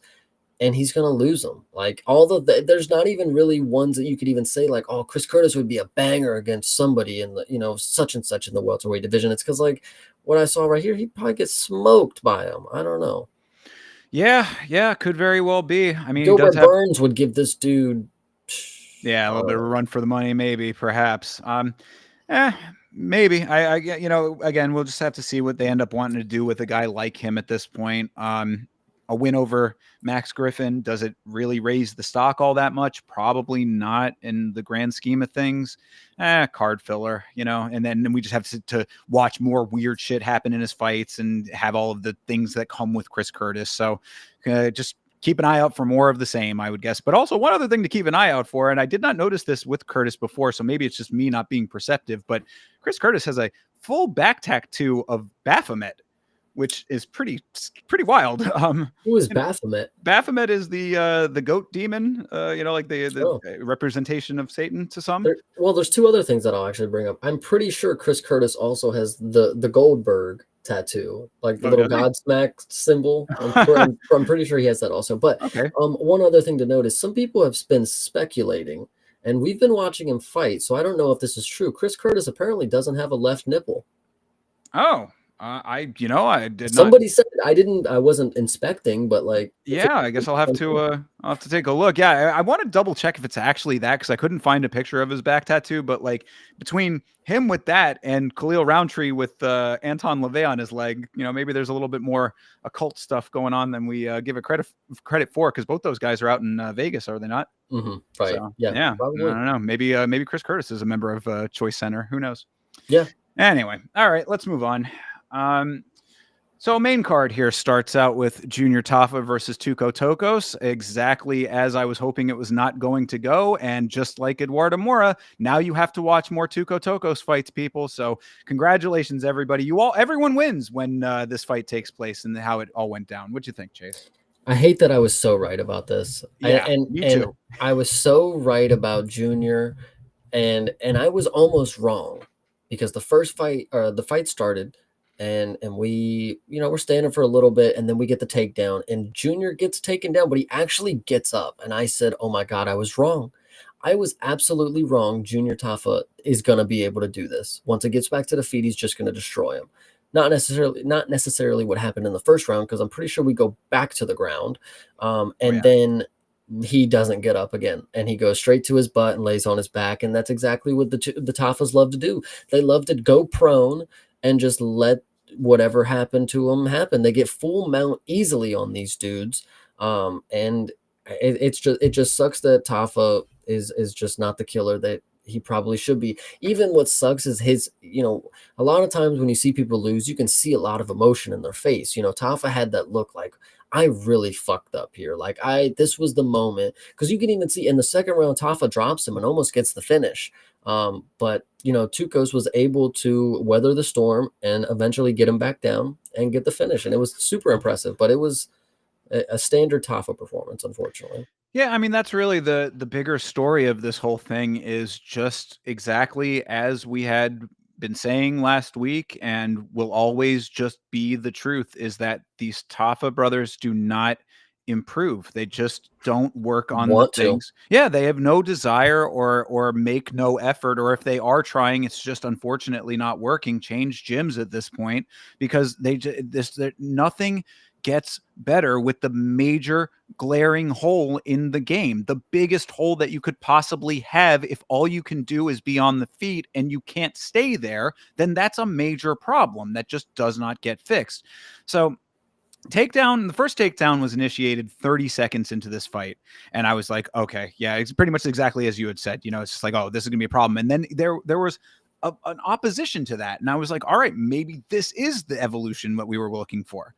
And I was just like, after it did not happen that way, it got so defeating. I was very defeated on the watch along with this one. There were moments towards the end of the first where Tokos almost had full mount securely, didn't end up getting it, but just think about all of the steps that it took to get from the feet to there and how many opportunities Tafa had to change the course of events, but couldn't make that happen. That's what got really, really defeating to me.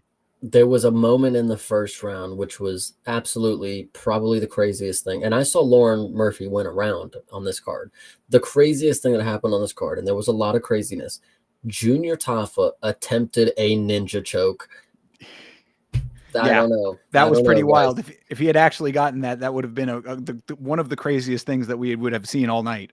Yeah, no, that was absolutely nuts. And I saw him go for it, and I said, no fucking way did he develop a submission game.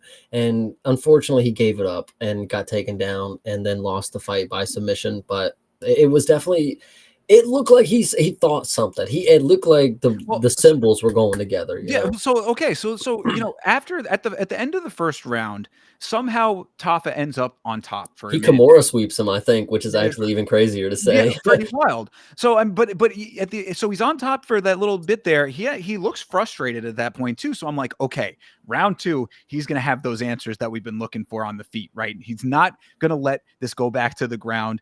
And for a second there, very briefly, he did have those answers. Like round two starts, Tafa bombs him and does a pretty nice job keeping the back until Tokos rolls through. Tafa tells him to stand up at that point. Remember, I was like, bro, yes, this is what I'm always talking about on the podcast. I'm like, he's not going to play the game. He disengages, he looks dead at him and says, stand the fuck up.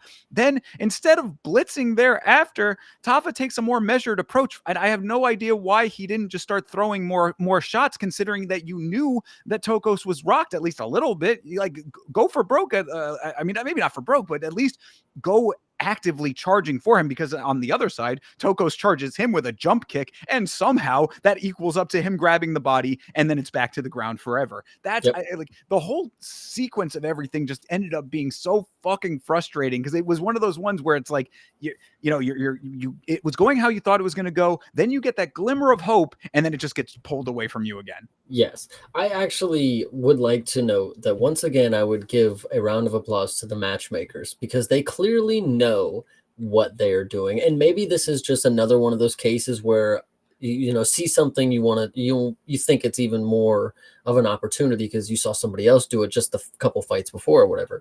The matchmakers put a card together that had 3 light heavyweights / heavyweights that were submission artists, and they submitted their opponents. And I think that is just crucial to note that heavyweights normally are the sluggers, yeah, and we did get some of those, but the fact that we had 3 big guys get submission victories, I mean, somebody must know fucking something up there. They put these guys on a card together. They know we're getting submissions. Like, I don't know. And that's why you should very much be looking forward to Tai Tuivasa and Walter Walker coming up soon, but I digress. But now, the only other note that I had on the Toko side was that I did appreciate that once he had the head and arm, all locked up, that he did step over into the proper angle for it. So once I saw that, I was like, okay, this is definitely over. So, at least he has the acumen to know that that's the right thing to do. But I still do not, same as I said with Eduardo Mora, like this should not be some kind of indicator that this is the guy to put your money on going forward. I mean, he even said the note is wild that he said this. During his post-fight interview, he said, I'd been fighting like really tough prospects, but this was a much more realistic matchup for me to win. And I was like, damn, bro, real on the nose with that shit. But that should tell you something. He knows that there are certain types of fights that he can win and other ones that he will not. Look at what his opponent is next time and make a very calculated decision as to whether or not that person is going to let themselves get submitted.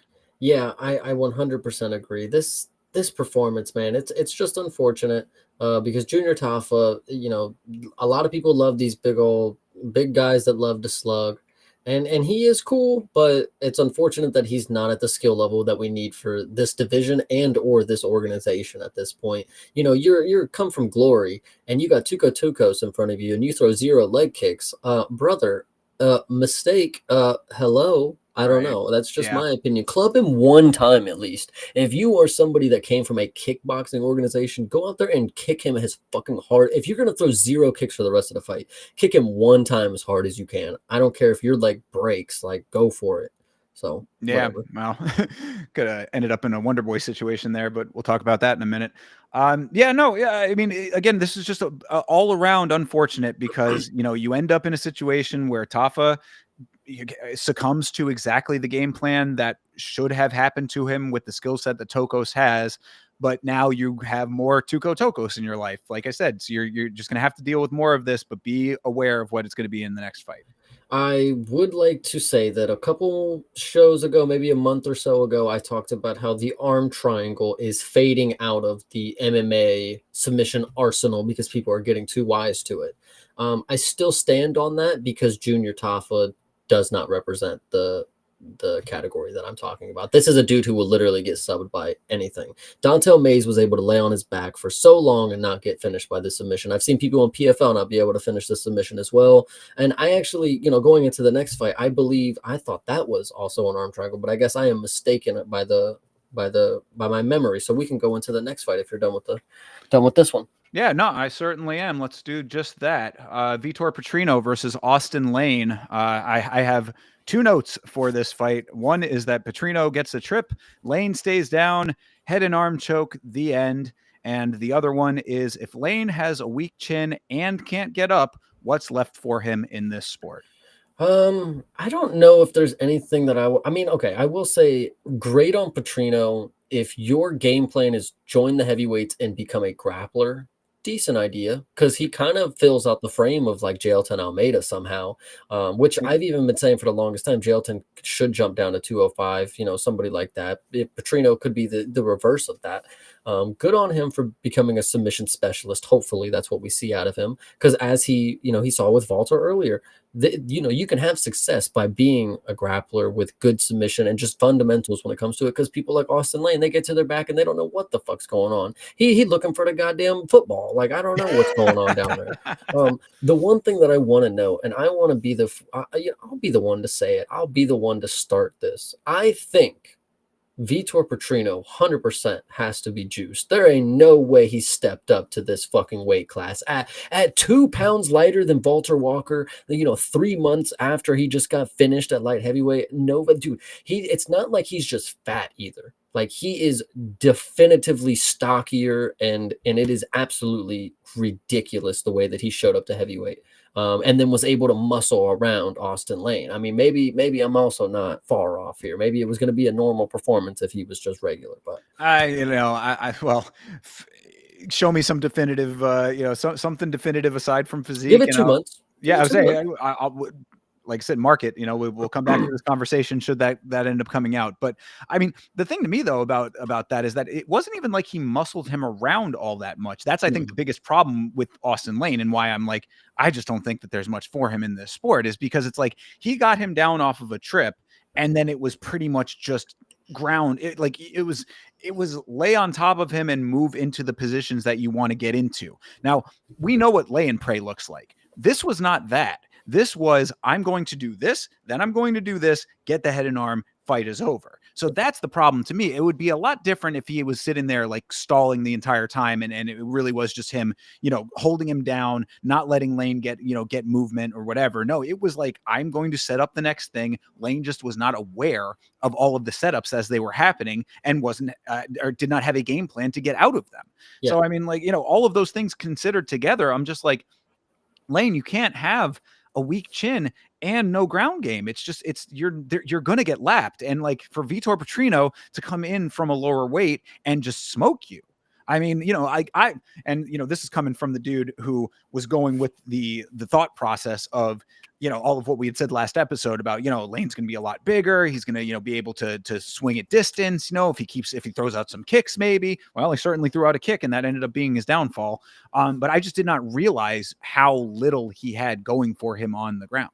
Mm-hmm. Yeah, it was pretty unfortunate. And like I said, Vitor came in basically an entire different person. I don't know if anybody out there is Dragon Ball Z fans.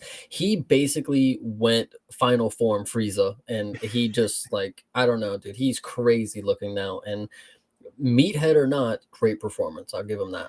Yeah, I mean, looked good. And, as you had mentioned, goes back to the conversation we had about Walter, where, I appreciate if he's going to stay at heavyweight, if this is where he feels more comfortable, having a skill set like this is going to be good for the division. So I'm not, I have no problems with how this all played out, my betting aside. I do think that he is going to be shorter for heavyweight. He is like that kind of short, stockier build. He's a big short, if that makes sense. You know what I mean? He's not like tiny. We're not talking Torres Finney kind of situation here, but like compared to Austin Lane, compared to some of the other taller guys, like they put him up against a Taliesin Teixeira, he might have more problems. I mean, even Shamil Walter Walker, that's 6'6", 6'4", whatever you want to say. And then Austin Lane, I mean, he was very tall too, but it obviously didn't matter once you get it to the mat. Everybody's the same height on the ground. Exactly, yeah. So, yeah, I mean, I see there possibly being like a good amount of opposition to Petrino going forward in heavyweight, especially too, since we know that he can get knocked out. So, you're going to be dealing with a lot of power there, and you might not always have such ease of getting these guys to the ground as he did in this fight. That was my next point is, Yeah, Austin Lane threw out that kick and got caught or whatever, and that's how it got to the mat. What are you going to do when it's a generic heavyweight that has literally never thrown a kick in his life, and he's right. just going to box you up top? How are you going to get him down? Are you going to shoot and get the double or single? Or are you going to go for a waist lock? There's going to be so many different questions that have to be answered still if his game plan is going to be grapple in heavyweight. So Absolutely, yeah, and I think that there's probably a couple of guys that are going to be like good tests to show, like, but as better than Lane when it comes to like the well-roundedness is relative, of course, but guys who are a little bit more equipped to handle those types of situations. Like I would like to maybe see him against like Buday. That might be a fight that you could at least show you more of what it will look like for him going forward against a more prototypical heavyweight. That's the problem that I'm seeing going forward is like the only people you can name have to be the people that we already don't like watching and we really want out of the division kind of deal. Because like, two heavyweights that are submission artists, you could be like, oh, match him and Volter up. But it's like, you don't want to match up the two heavyweight prospects because then we're going to have one less prospect to get out of the top rank, to Sure. get somebody out of the top ranks. Vitor is also another option for somebody like Tai Tuivasa, because in that case, I think Ty probably is not going to kick him and get caught, and it's going to be a little harder to get him down probably because you're going to have to shoot from far away, and he'll throw uppercuts. So the boxing is going to be a little more on point. Vitor have to get a little more creative, but Well, and also if the whole idea is to be shaking up this division and bringing new blood in, then I would think that maybe like a guy like Janice might make sense just to see if maybe he's improved some since his performance against Tybura, like see if like that he just fought, brother. Well, that's what I'm saying. But yeah, that aside, but I'm saying like when it comes to ground game stuff, I mean, Oh, you yeah, didn't sure, really have sure, to sure. worry too much about that. I mean,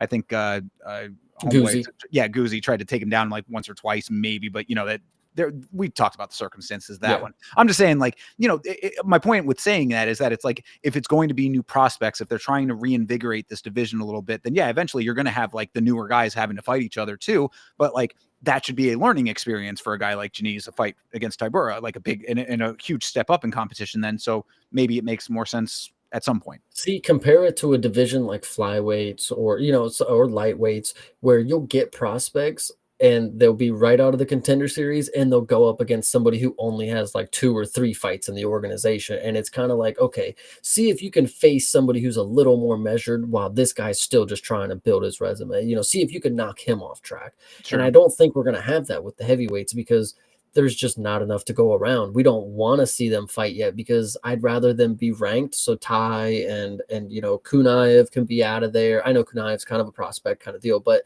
he doesn't rightfully deserve to be ranked. So we should probably get somebody else in there. And the only way to do that is to do a prospect versus that person. So, yeah.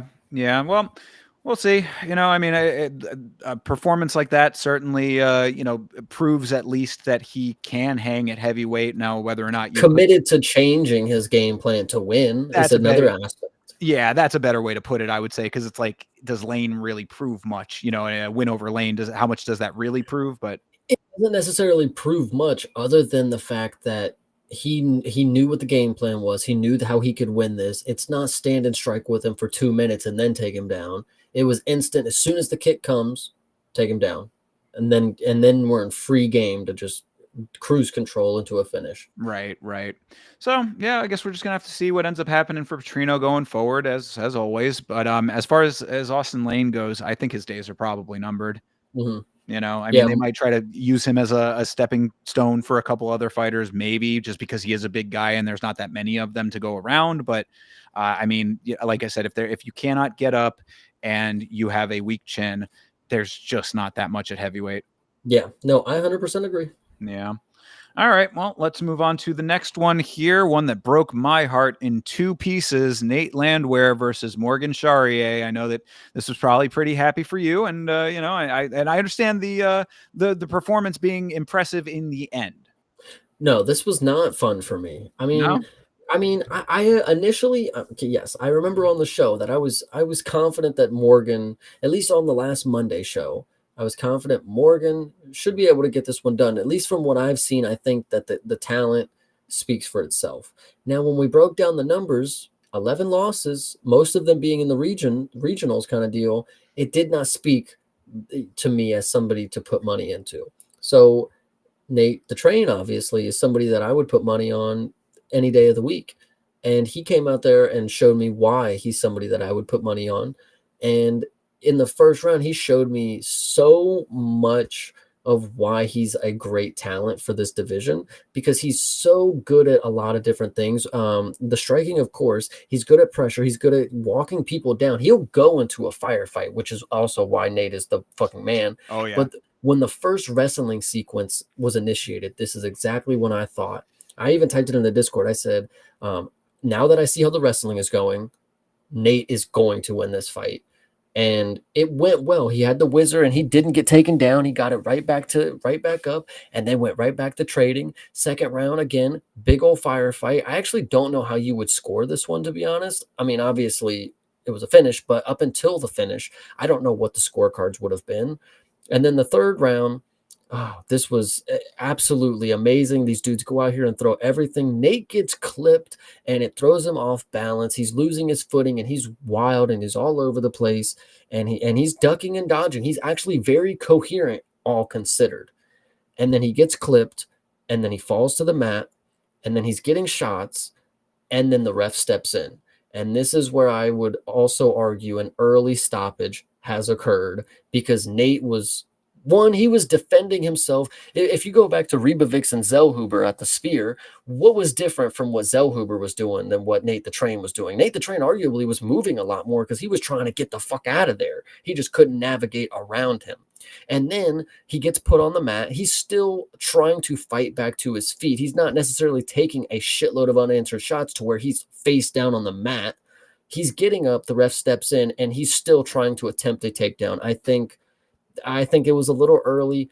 Unfortunate it did not go his way because Morgan was completely dead after that exchange. And Nate probably would have pulled away the victory. But all things considered, Morgan is damn near as good as I expected him to be.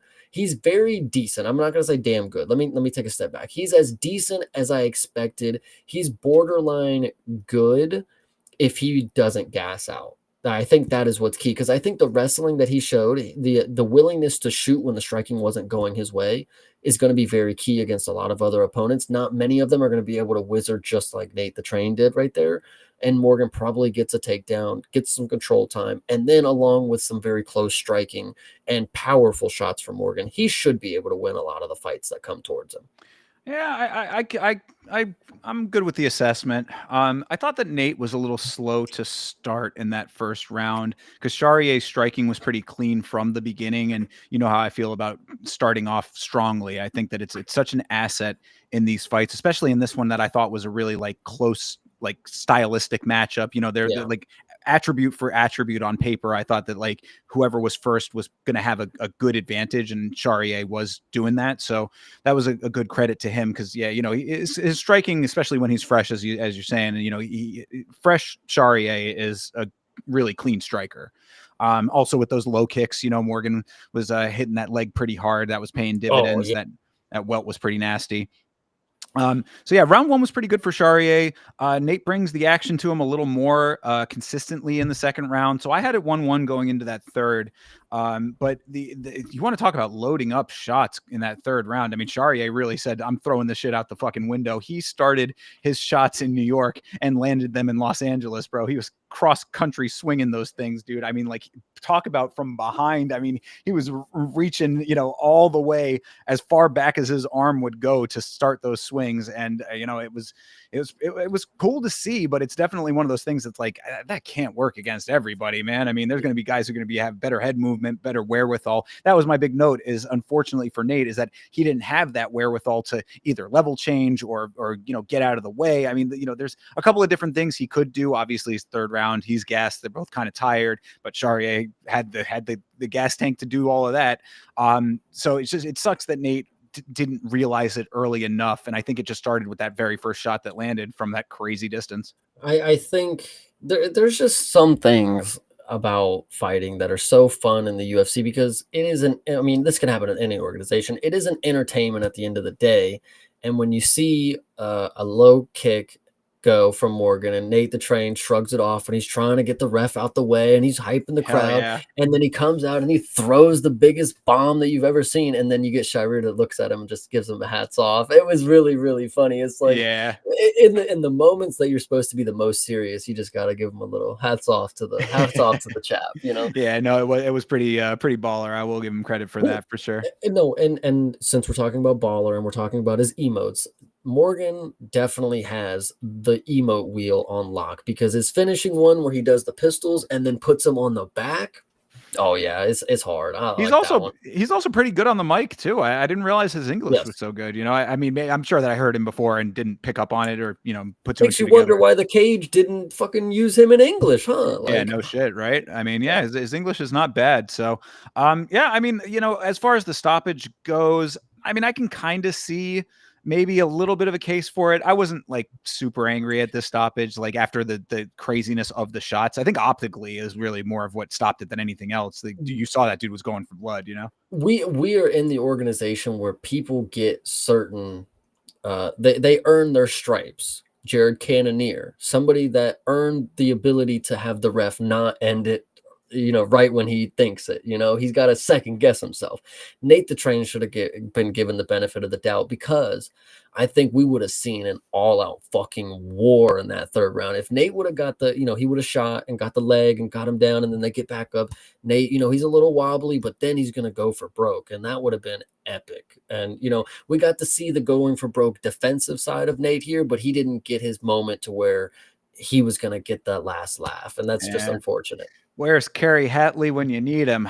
Yeah, I said that this might actually be a potential knockout of the year. Honestly, I mean, just it's close. I mean, I don't know. Roofy, brother, come on. Well, no, I mean, on the list. I'm not saying it's going to win. I mean, on our list that we yeah. I might have to throw this on there just to have it in the conversation. I do like it. I do like Morgan. I don't know what it is about him. I think 11 losses again. I think the story's not telling everything here. I think everything that I've said about him in my mind has sold me on why he should be mid to top-ish competition. He's not a champion yet, but the willingness to shoot when it's not going your way, the willingness to just go for broke and say, I'm tired, but I'm going to go out here and get a kill, things like that, admirable. Now, if it doesn't happen and you lose by split decision or something like that, then we're going to start talking. But if you keep coming out here and get a third round finish, or you win unanimously, or it's fight of the night, whatever you want, whatever the case may be, make it something that I remember. And I think he's always done that. So yeah, and really, I mean, with the record that he has, I know that it's like the losses do kind of speak sort of loudly, but I would think that there's potential for him to have a Charles Oliveira style rise at some point, a dude who's taken a good amount of losses and still can overcome all of that. But the thing is that he needs to tighten up all of the fundamentals to the point that he's not just relying on those go for broke power moments. You know what I mean? Because I said early on, his striking is when he's fresh, he's clean. He needs to just work on his cardio a little bit to keep that consistent throughout the fight so that he's not because he even said himself, he's like, oh yeah, those first 2 rounds, he was really bringing it to me. So I really had to, throw it all out there in the third. It's like, well, bro, yeah, if you were understanding of that, then tailor your fight that way a little bit more, pace yourself in a way so that you're not having to dig so deep and throw it all out on the line, because not everybody's going to go down the same way that Nate did. Yeah, I actually would like to agree with Deadly Pubes there. I think Morgan is a little underrated. I think he's somebody that nobody would talk about in the featherweight division, but for somebody that just knocked out Nate the Train, I mean, a little more respect can be put on his name going forward. I mean, Nate has been finished by people in his career that are not really that good. Herbert Burns is one that speaks to mind, but Morgan is clearly better than that. So I think this is good stock to put in, not necessarily championship that I'm seeing yet, but he could put up a decent performance against possibly the dude that we see in the next fight. But true. Well, let's get to the next fight then. How about it? I'm ready. Yeah, Calvin Kattar versus Steve Garcia. This was a really, really fun one. I enjoyed this fight quite a bit. Unfortunately, I do think that I was correct in my assessment that Calvin Kattar is just on that dreaded backslide that there is no coming back from. And I hate to say that, because I do think that there are a lot of admirable qualities to Kattar in some of the fights that we've seen him before, but he did not look great in this fight. I mean, he looked very apprehensive to engage early. The striking numbers through 2 rounds were abysmal for Kattar. I think he logged 16 strikes total through 2 rounds. I mean, you can see they gave him 26 total significant strikes, 26 strikes total landed versus the 85 for Steve Garcia. I mean, and that's, I think that might even be a little bit generous. Garcia did everything right in this fight. And I think that this was a not favorable matchup as far as Calvin not being of the caliber that should be able to handle him, but it's a favorable time to get Calvin Kattar for a guy like Steve Garcia. I think this performance, listen, this is exactly what I knew it was going to be. It was going to be a dog walking. The first thing I want to note is that Calvin Kattar wanted to be upset with Zalal that he didn't want to bring the fight to him. And then I watched Calvin Kattar evade Steve Garcia for 3 rounds here, which was very unfortunate. I thought he was going to actually be ready to step into the fire a little more. And unfortunately, in the 3rd round, he did end up getting caught. But I think what's most telling about this is the fact that this was a 30-27. This was the most clear 30-26, maybe even 25. Like, this was, dude, Calvin Kattar did nothing in this fight. He just walked around and let Steve Garcia put on the most flashy moves that he could pull out. And I thought Steve Garcia looked amazing. For a guy they call Stevie, brother, oh my goodness, this guy is a killer. And it is maybe telling that a lot of the shots didn't land on paper here, but if you watch the fight, you would know Kattar was on the back foot, getting out of the way of all of these shots. Steve was still putting a pace and pressure and creativeness in the striking that is really something to behold at featherweight right now. And I think it was unfortunate that he didn't get the finish. Like I said, he was a little close, dropped him and didn't get it. He made that one mistake and tried to grapple and then got flipped. And he even knew it. You could see in his face, he was like, fuck, like I fucked up. But Steve Garcia, very, very impressive, will be something that is dangerous in this division because, if somebody like Calvin Kattar, people are going to notice that. They're going to be like, that dude did not want to get hit by him. That he did not want to get, this is the dude that has the greatest chin that we've seen right now. And he did not want to take a shot. And even when he did, he got rocked in the 3rd. And that's what Steve Garcia expelling every one of his moves in the arsenal and being probably tired, which he was towards the end of the fight. Also, I wanted to note real quick, chin strap beard, not the greatest look for Steve Garcia, but it is what it's 2025 is the only thing I'm trying to say. That's like a 2000s look. But either way, Steve Garcia making things work that shouldn't is just his thing. He's going to come out here and be great, I think. Steve Garcia, it's funny that you mentioned that about the beard, because Steve Garcia, I saw somebody in one of the groups that I'm in say that Garcia is one of the most impressive people to defy the eye test that they'd ever seen. Mhm. And I was like, I can kind of see that, because he does sort of just have this real kind of cherubic round face. You know what I mean? Like, he doesn't really look like that threatening of a guy, but fuck that, because he certainly is. And I like that aspect of it. Like, this is the kind of thing that you see him stacked up and you're like, oh yeah, this guy ain't got it like that, but he really fucking does. So chin strap or otherwise, I really don't think that there's much that he can do about that, because it's just kind of the way that his face looks. But yeah, maybe a different style could make him, a little bit tougher, perhaps. I don't know. Yeah. No, I didn't mean to interrupt you. I just thought this was a really great performance from Steve. Yeah, I know. Obviously, that's a little bit of an aside, but yeah, no. So I mean, I think that as far as on Kattar's side, and giving him a little bit of the benefit of the doubt, because I really don't know what was off with him with this, because if you, like you said, if you're complaining about Zalal in one fight and then now you get the exact fight in the opposite direction and this is the performance, I really don't know what leg you have to stand on. But I thought that Calvin letting Steve get momentum early was the thing that proved to be the worst later into the fight, because once Steve got the timing down, his counter game is so fucking clean. I mean, like, this dude, like, every time that Calvin would even try to set up any kind of shots, especially once the speed started to wear off, like, he had an answer for all of those. And then, like you said, he's mixing in all these other attacks. People are saying that he was had like an awkward style. I'm like, I don't see that. I see a pretty clean, polished style out of him. Like, it was very weird to hear people saying that. But But it was just a lot of different things. And that I think maybe is where they were getting that from. And I like that, Sometimes when we get these knockout artists and we watch them in their performances, we're like, or when we finally see the person that they can't knock out, it's like, oh well, they only really had that one overhand, or they could only just throw hooks, and like they would just get caught by it. I think Steve Garcia did a great job of defying that. This is somebody who you would expect with a bunch of knockouts. He comes in, he doesn't get the knockout on Calvin Kattar. It's like, then what? Nobody expect, and that's why I think the odds were pretty close. It's like, what happens when he doesn't knock him out? Nobody expected Steve Garcia to basically be Christian Leroy Duncan. Like, I mean, he actually looked amazing in this performance. So Yeah, it really was. I mean, as you'd said, Garcia drops him in the third round, does not get the knockout, of course, but 30-27 worked for me. If you're thinking that a couple of those rounds were, 10-8s, then, power to you. 5 significant strikes on 10% accuracy at round, what is it, round 2? That's what Pube said. Yeah, like, come on. No way do you get a 9. Like, Yeah, that is pretty bad. But selfishly, I would have liked Steve to be a little bit more reckless, especially towards the end of the fight when it was quite clear that this was the game plan that Calvin was sticking with. It's like, if he's not going to do anything else different, he's not showing you anything that you haven't already seen. You already dropped him. Like, you probably could have gotten a little bit more aggressive, maybe tried to find that knockout a little bit harder, perhaps, but get the win. No need to put yourself in unnecessary danger when you're that far ahead. So really nothing negative to say. It's just a little minor nitpick. That's actually key to note. And we saw it earlier with Fatima Klein. They don't rest in the lead. Steve Garcia didn't take the third round off and skate and just keep him on the outside.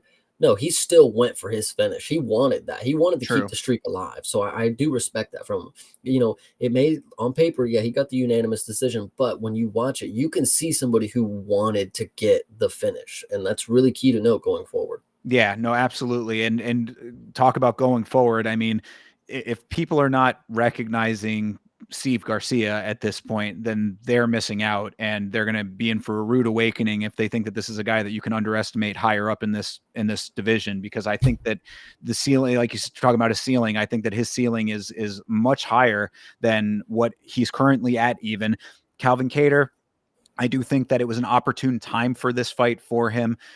So maybe there are going to be some challenges above Kattar that might give him some trouble, but as of right now, I'm ready for it, and I think he's ready for it too. It's like he said, line him up, I'll knock him down, kind of thing. So,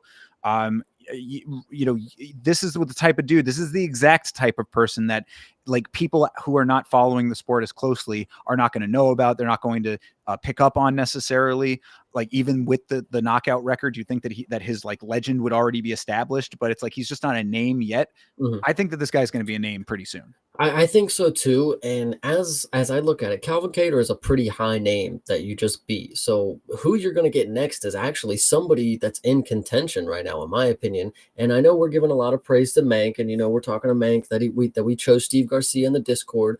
But I would like to throw his boy to the wolves and say Lerone Murphy and Steve Garcia would be a very, very good fight. I like it. I do like it. I think that he had, no, he didn't mention Murphy by name, but no, I do have the note though that I thought this was hilarious.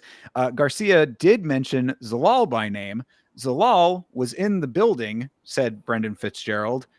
Didn't show Zalal on camera, instead choose to cut to former NFL linebacker Will Compton instead. Nice. Wow, a lot of respect for Zalal. Yeah, and to be honest, the way that I felt in that moment when he said that, I said, fuck no. You don't get to, no. You don't get an exciting opponent after you get to fucking, no. So stay off camera. Second thing I want to know, now that you want to bring up the camera thing, I genuinely believe they put a guy on camera because they had the camera shot and it said Kid Rock. Now, I know what Kid Rock looks like. I've seen him walk out with Donald Trump very recently. I don't know who they put on that camera and said was Kid Rock. Genuinely, I don't think it was him. I don't know what was going on. It was definitely Kid Rock. I know the shot you're talking about. No way. No fucking. He must be going through some shit. I listen, Kid Rock, reach out. We'll figure some stuff out, dude. I don't know. He's an older guy at this point. He's an elderly gentleman. I don't know, bro. That didn't look like Kid Rock to me. Just saying, guys. You got anything the lizards else are out. Okay, fair. All right. Do you have anything else on Calvin and Steve here? One last time, Steve Garcia, amazing performance. Same, yeah, and like I said, keep your eyes on Steve Garcia because I do think that he's the next wave of this division. I would Well, say. he already is. Like I said, he's got to be facing somebody that the next one means title shot at this point. True. I Yeah, think. he's definitely getting to that point. Yeah, yeah, I agree. I did want to mention too, since we were talking about some stuff that was outside of the fights themselves. The ESPYS are tomorrow. Now we're in Tuesday now. Whatever they're on Wednesday. The ESPYS are on Wednesday, the 16th. They just decided to announce the MMA Fighter of the Year on the broadcast for some reason. Yep. So shout out to Merab. We were correct. We both thought that Merab should take Fighter of the Year, and he did. But I just thought it was very strange that you have an award show that's going to announce those things at the award show. Why did they just jump the gun? There was a couple years ago, the Oscars or something, their Twitter page released like their predictions for it, and it's like, what does that even mean? Like, so I don't know. When you say that, that's just the only thing that I thought of, but it's a very weird situation. I don't know. Yeah, I just thought it was strange. Yeah, well, and just to clarify for Toby who's hanging out, it goes July to July is the way that they do their calendar. So it's Fighter of the Year for that calendar term. So to break it down for you, Marab would have won the belt at the Sphere, defended it against Umar, then submitted Sugar Sean. In that time period, 3 achievements, I think that outweighs the other 2 that the other people have. So that's why he won, in my opinion. Exactly, absolutely. And we thought that maybe Kayla might get it for socio-political reasons, but this was the right choice. So. And before we move on to the fight, since Mank is here, shout out to you real quick. I wanted to let you know that Steve Garcia and Lerone Murphy is the matchup that I want to see happen. You book your tickets right now to Abu Dhabi. All right, next. Appreciate that. And shout out to the Mank. Coming into the co-main event here, Steven Wonderboy Thompson versus Gabriel Bonfim. This was I really felt bad because I went into this thing thinking that Wonderboy had no chance in this fight, and I really thought that he put on a fantastic performance, all things considered. Very close fight, again, all things considered, and showed some really good takedown defense later on in the fight that I was not expecting. That being said, I do think that it was the right call for Bonfim to get it. I thought on the rewatch, maybe I was wrong about that though. So like this was a tough one for me, and I felt bad in general that I was rooting against I wasn't rooting against Wonderboy. I was anticipating him losing, and it went that way. So that's what I felt bad about because I thought that this performance did not equal up to the loss that he ended up taking because of it. I unfortunately don't think I have much to say about this one because Bonfim proved to me that he's not the next guy up, basically. It made me question how good of a wrestler is Shavkat compared to this guy if Wonderboy is magically able to pull out takedown defense out of his ass. And I thought it was actually amazing. Like the fact that he did it, I'm a believer. Like Wonderboy, go get the belt, dude. You got this. But generally speaking, he's going to come in and put on a fun performance, win or lose. And he's always somebody, you don't see the style very often, especially with somebody who's so old. You don't see somebody so talented at that age with a style that's so unique that works so well against every opposition. And Wonderboy doesn't give you he doesn't have the appearance of some dude who's going to be gritty and fight through a lot of shit. And this dude is a fucking Chad. I tell you this right now. And the fact that he lost this fight is damn criminal. He won the second and third round, and it was not even close, in my opinion. He rocked him in the third round, and then Bonfim held him against the cage up until the bell. It was ridiculous that they scored that round to him. I want to actually make a point that it was Mike Bell who did it. So there you go. Whatever. Yeah, no, I mean, yeah, Mike Bell, often one of the ones who has some interesting takes on these fights. But after rewatching it, I definitely thought that it was 1-1 going into the third. And yeah, you're right. He did he clinched up a whole bunch of, he played the wall install game. Mm-hmm. And also Wonderboy hit him with the Nazim Sadikov face kick. as Yes. well, which I was like, damn, I mean, that should be enough. So yeah, it was a close fight. Good to see Wonder Boy still able to give him hell in one way, shape, or form here. Early in the fight, I said that Wonder Boy's takedown defense was solid after the first round, but he was having to defend too much, I thought, and that was part of the issue, was that he was not being able to initiate enough offense because he was defending a lot, and he didn't do enough to gain Bonfim's respect and dissuade him from shooting early enough, and that ended up playing a little bit of a factor, even though he did pick up the takedown defense. So the first round, it was an unfortunate drop in that regard. Bonfim knew what he was getting into with Wonder Boy, because Wonder Boy has kind of a predictable game plan, I would say. So that ends up turning it into sort of an attrition war between Bonfim's wrestling and Wonder Boy's striking to an extent. And I think that's, being that he had his hands on him so often in the fight, is probably what the judges were going off of, even if it was not necessarily the right way to shoot it. Yeah, I mean, it was very close. And I mean, I think that we would be criminally remiss if we did not mention the massive, disgusting shin splitter gash that happened to Wonder Boy in that late second round there, that bursted his leg open, and that thing was a gaping wound. I said that this was very similar to the Jack Shore situation, and I was waiting for a doctor to come into the cage and start sticking his finger directly into the wound. Yeah, I agree. That one was definitely something that stuck out to me. As soon as it happened, I'm like, oh God, no way they will stop this again. It was a nasty fucking cut, split the shin, a couple inches down. And what actually was the icing on the cake is the grappling afterwards, where Bonfim tried to kick him in the leg. And go ahead. I'll let you. I know. I was just gonna say that when I saw that happening, I think I literally even said it on the watch along. I'm like, Chase would be proud. Chase would be proud. And but That's what I what had you said, do. yeah, what I said too is, because you're exactly right. You attack vulnerabilities. That's what this sport is. Is it they're saying, oh, that's just mean.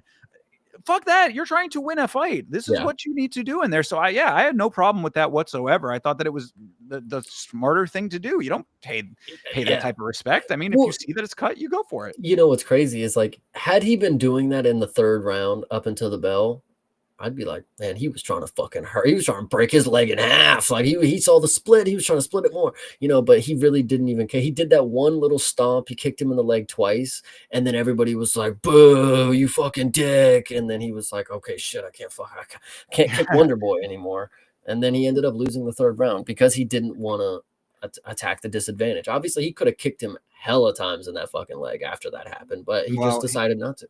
And he also couldn't kick it when Wonder Boy was throwing that leg. True. I mean, that's Wonder Boy. What an absolute G for being. I mean, granted, it was probably.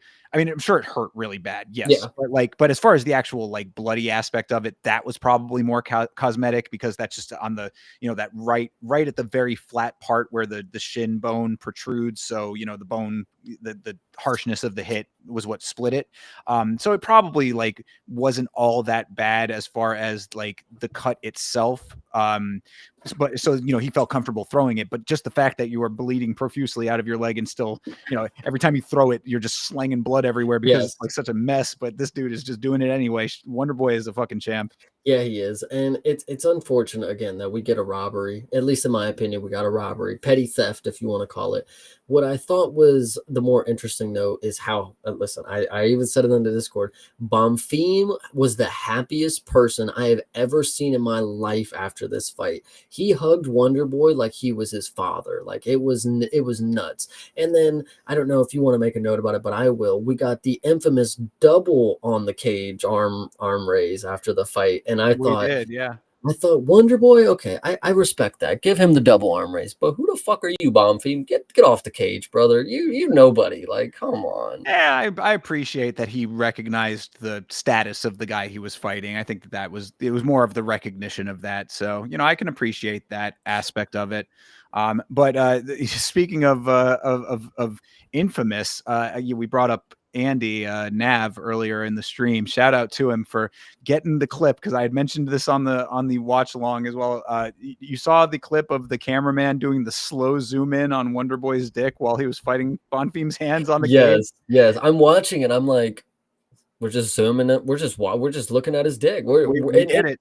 It was long enough to make passing comments about. Like, yeah, it was pretty wild. I Pretty said, funny. cameraman wanted a taste, Yeah. it's sometimes it happens, but yeah, no, this was a good, tough, close fight. I enjoyed this fight. I felt bad that Wonder Boy didn't get it, especially with his current record and everything. He's got the one more on the contract. He'll fight through that one more fight. He'll get a hero's send off. And It's he's going to be going okay. to karate combat, baby. Bro, that would be perfect for him if they want to do that. That would be excellent. They would be very lucky to have Wonder Boy in karate combat. That would be really, really solid. Or he's a Chad and just goes to bare knuckle or something like a fucking G. Like, who knows? You can't kick him bare knuckle. Don't give a shit. Wonder Boy can punch too, buddy. He got All right, hands. hey, fair enough. No, I think karate combat would be absolutely perfect. Honestly, at this stage of his professional career, he'll have a desk job. You know what I mean? They'll give him, he'll be right there with Alan Joban on the. I'd want him on commentary more That's than what I'm saying. I Yeah, literally watch him on the desk by himself instead of the other 4 that they have, Yeah. I mean, he's got any number of options. The organization loves him. He's in tight. He's with Chris Weidman, that whole little camp there. So, they're very solid with the organization. He will be just fine. It sucks that he lost here. Don't feel too bad for him in the big picture, I guess. Yeah, true. Wonder Boy, dude, the way that he performs, if he wants to, and that's really all it comes down to. As a fan, you should want whatever he wants, and if he wants to continue fighting, you should have no doubt that he can go be successful in any combat sport promotion right now. True. I just think, again, it's all up to him and what he wants. He seems to be in a good mind. He doesn't really give a shit about losses. Like, when he loses, like, he's in high spirit. He gives, chalks it up to the opponent, and then he's just ready for the next one, goes back to training. And I think, Stephen Wonderboy Thompson, get him around the PI, man. He needs to be hanging out with all of these up-and-coming prospects because he's just the staple. This is the guy right here. Yeah, and again, he probably will do stuff like that too. So yeah, it's gonna happen. He needs to be a tough coach. That's what happens. I need that. Him and Holland would have been cool as shit. Even though Holland obviously wasn't he just on this season? Not as the primary, but he was one of the guest coaches. No, we had Rose, Esparza, Pennington, and there was one more. I forget, but either way. Yeah, Dillashaw was on there. If not this season, then he was on the last season because I know I did distinctly remember him on one of the seasons. Might have actually been the one with Connor. But, I was actually going to bring up the only thing that I know about Wonder Boy and Connor because I was going to say maybe it was the Connor season. But the only scene that I remember a random video of Wonder Boy walking through a gym and Connor was on a massage table and they just had like a quick interaction. And it was always weird to me, like, why is he have a whole masseuse in the gym? Why is Wonder Boy walking here? It was the weirdest video I've ever seen in my life. So that's the only thing that I can say about that. Double Champ does what he wants, including sending dick pictures to random rappers. I'm sure you can assume what the masseuse was doing afterwards as well. Yeah, maybe that was the lady in Miami. Anyway, all right, let's move on to this main event. We're going long today. Derek Lewis versus Taliesin Teixeira, your main event of the evening. This was a quick and fucking wild. I mean, it was very fast, but in that short amount of time, you got a whole lot of stuff. So, I mean, why don't you go ahead and start us off, and I'll break down some of these things here as far as the refereeing and all that. Yeah, so fight starts. We stand in front of each other. Taliesin throws some jabs. Derek evades. Then Taliesin throws another jab, which catches Derek in the eye. Derek backs up, and he's obviously fixing his eye. Something's going on. So now we got a blinded opponent, and Taliesin pounces, walks straight in. Derek Lewis throws a high kick. Randomly does a switch kick, actually, by the way. It was pretty funny. And then slips when he lands, which was even funnier. Throws a Hail Mary, slips again. Then he throws a left hook, catches Taliesin on the chin and drops him. Derek Lewis pounces on him, takes him to the ground. The ref is timid at first. Derek has landed a bunch of shots. They're not necessarily flush or clean, but it does have a good image. Like, oh, Derek is on top, he's smashing him. And then Taliesin Teixeira proceeds to grab the cage and climb like a ladder to try to evade the shots and get himself off the ground, which is then when Jason Herzog decides that it is over. The fight is done. Too much has transpired. And I think it was an absolute perfect stoppage because, yeah, Derek Lewis dropped him. Yeah, he's on the ground and pound. This dude broke the rules multiple times. In my opinion, when it comes to defending yourself, we have people who they get TKOs because the opponent is not defending themselves intelligently. When it comes to this position, if you in your mind, it is to break the rules and climb out the cage or whatever the fuck he was trying to do, you are not intelligently defending yourself. You've already forgotten the rules. You've forgotten you are in a competition. It's over. And I feel like that's the same situation. In my eyes, that's how I would read it. If I'm Jason Herzog, holy shit, this dude doesn't even know what the fuck he's doing. He doesn't even know where he's at. What is he climbing a ladder for? Shit like that. That's why you stopped it. People, sorry, I want to give another side of it. Yeah, sure. People would say that was the wrong call and that you should have taken a point and put them back on the ground. And I'm telling you, if you think that, you're an idiot. Why would you take a point in a fight that is never going to go to decision and then put even if you stand him up, it's like, okay, you put Taliesin back on the feet where he has another opportunity and he's already off the ground, or you put Derek in full mount and then Derek smashes him. So like, I don't know. It's crazy. Right. No. Yeah, that's an asinine take to think that would be the right call there. But so, yeah, I mean, based on all of what you had just said as to like getting Teixeira to the ground and then him clawing his way back up, right? It puts Herzog in an odd situation. I posted this in the Discord and I put a little star here so I would remember to come back to it. Herzog has a couple of options at this point, and you got to remember this is all happening in extremely fast real time. He could stop the action and warn or deduct a point, then resume the action. He could let the fight continue without acknowledging the foul, let the fight continue until when and if the action subsides, then warn or deduct a point, or stop the fight altogether because of the knockdown or the illegal fence grabs, or both, which is what he ended up choosing to do. Now, the only other acceptable option of those would be to let the fight continue. If you thought that the fight should not have been stopped based on the damage, then the only other acceptable option would have been to let the fight continue. And if Taliesin Teixeira has the wherewithal to get back into the fight when there's a break in action, then you stop. But you cannot step in on a potentially fight ending sequence and do a point deduction when the person who is engaging in what could end the fight is in the driver's seat. Yeah. So there's no other better way, I think. I would have to agree with the assessment. I mean, I think that maybe it would have been a little bit better to like maybe just, how basically what we were saying with Nate the Train, where it's like, even with the fouls, give him every last opportunity and then, but but I even made the point. Somebody like Nate the Train, somebody like Jared Cannonier, they've earned the stripes where you give that extra hesitation. Taliesin Teixeira doesn't have those stripes yet. You can't pick and choose people though. It has to be, you can't just say, oh, this guy is one way. Look at the Sphere card. Look at Irina Aldana. What are you talking about? You can't pick specific people. Well, that was bullshit too, though. But I'm not saying it's not bullshit, but I'm saying people do earn that rank where the refs will look at it and say they're not in as much damage as somebody who is just starting, Tony Ferguson, things like that. People will go through immense wars. Charles Oliveira, they'll go through wars and the ref will give them the second nod because they know that that's what the fans are here for. They know that that's what they would want. Taliesin Teixeira, we don't know anything about him yet. Is he the type of dude that's going to be able to get up, or would he have just been laying there lifeless while Derek, the hardest hitting guy, just smashes his head? I don't know. Well, I mean, I think that maybe a second or two longer just to definitively prove it. Because if he was back to his feet at that point, he was trying to push him off. I mean, Taliesin Teixeira was protesting, and he might have been a little out of it. That's what they were saying. You bring up the second longer thing. It's like, okay, he drops him. Now it's like, okay, a second longer. Okay, he's on top of him. Second longer. When is that last second that you're supposed to stop waiting? Oh, it's now that he climbed the cage. Well, I should have waited a second longer. I don't know. Like, I think in this moment. Well, I'll tell you the answer to me in this specific instance would have been if he had thrown any shots back. If he had been trying to punch his way out or did something intelligent after he cheated.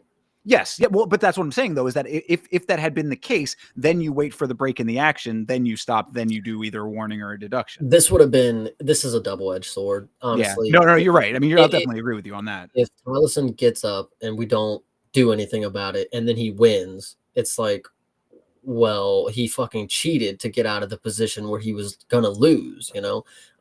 And then you have the situation where you have to end it early, and then Derek Lewis wins. I don't know. It's either way.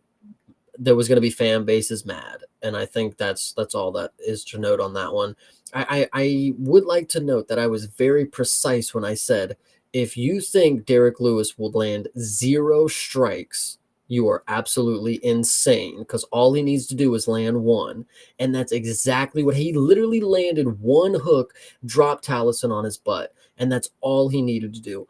And you know what I also think is funny? They were doing the whole promo things, and you could see it coming. I feel like I felt it. Taliesin is going on there. He's like, I'm here to show the heavyweight division like they've never seen nothing like me before. You know, I'm something crazy. And it's like I sat here and thought to myself, everybody thinks they're special. Everybody thinks that they are the next level guy, that they are going to be able to do something that nobody's ever seen. And I'm like, dude, we've already seen Volkov's. Like, you're not really like the craziest specimen at your size. Like, Volkov is very talented. So the fact that it's something that nobody's ever seen and you walk out here and you get dropped in the first round, you know, I don't know. Maybe the confidence was not meeting, you know, the skill potential. I really don't know. It sucks that this is what happened, you know. It really did come down to a veteran move. Derek Lewis, whether he did get, you know, in my opinion, you know, it was a little grazing shot. It looked like it looked like the Vaseline got in his eye. It looked like it like No, rubbed it. But they he showed did the say that well, he's playing awesome. So go ahead. okay. Oh, he did. Okay, fair He enough. did If he admit, did but that. who knows if he was actually, you know, he Yeah, I might mean, have if you just. saw the replay, I think it was just like the tip of the thumb on the fist, like caught it a little bit. It wasn't. It definitely was just a graze though. Yeah. Yeah, but Either way, yeah, no, I mean, I'm not like super upset. I think that now, like after like going through, like talking it through and everything, it was like based on all of the factors, not the worst stoppage that it could have been. And like you said, it was going to be a problem either way. Herzog is generally a pretty good referee most of the time.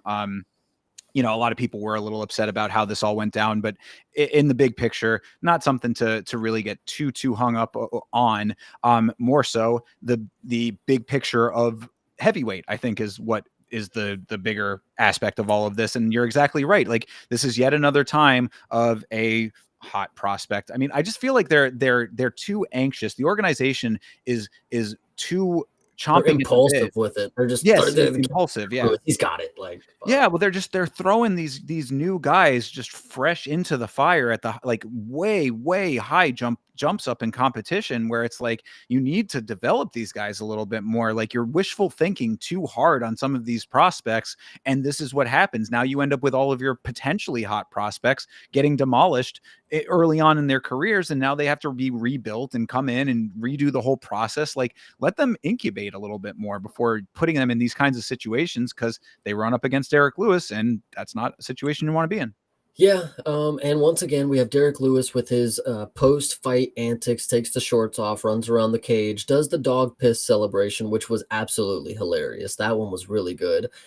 Gets on the mic. Oh, actually, before that, the fight isn't even over, and because Derek Lewis gets to do whatever he wants, obviously Dana White is sitting there with the biggest grin on his face, handing him the phone, and at that moment, I'm like, of course, it has to be Donald Trump. Who else would be able to get the call? And so we're obviously getting the hand raised. Derek Lewis is just fucking, you know, on I the was, yeah, phone. It bro. was absolutely the most unprofessional thing you've ever seen in combat sports. But Derek Lewis does whatever he wants. So he's obviously talking to Trump, getting his hand raised, having a grand old time. Tells us, you know, Donald Trump was on the phone, blah, blah, blah. Who else could it have been? He's going to be on the White House card. I'm sure that's what this means now. He said, I just saw your finish. You need to perform on the White House lawn. Tom Aspinall, I'll give it to you right now. I do matchmaking. It must be pretty easy to be the president of the United States. You must not have to do too much. You know, you got all this time to watch fights. Yeah.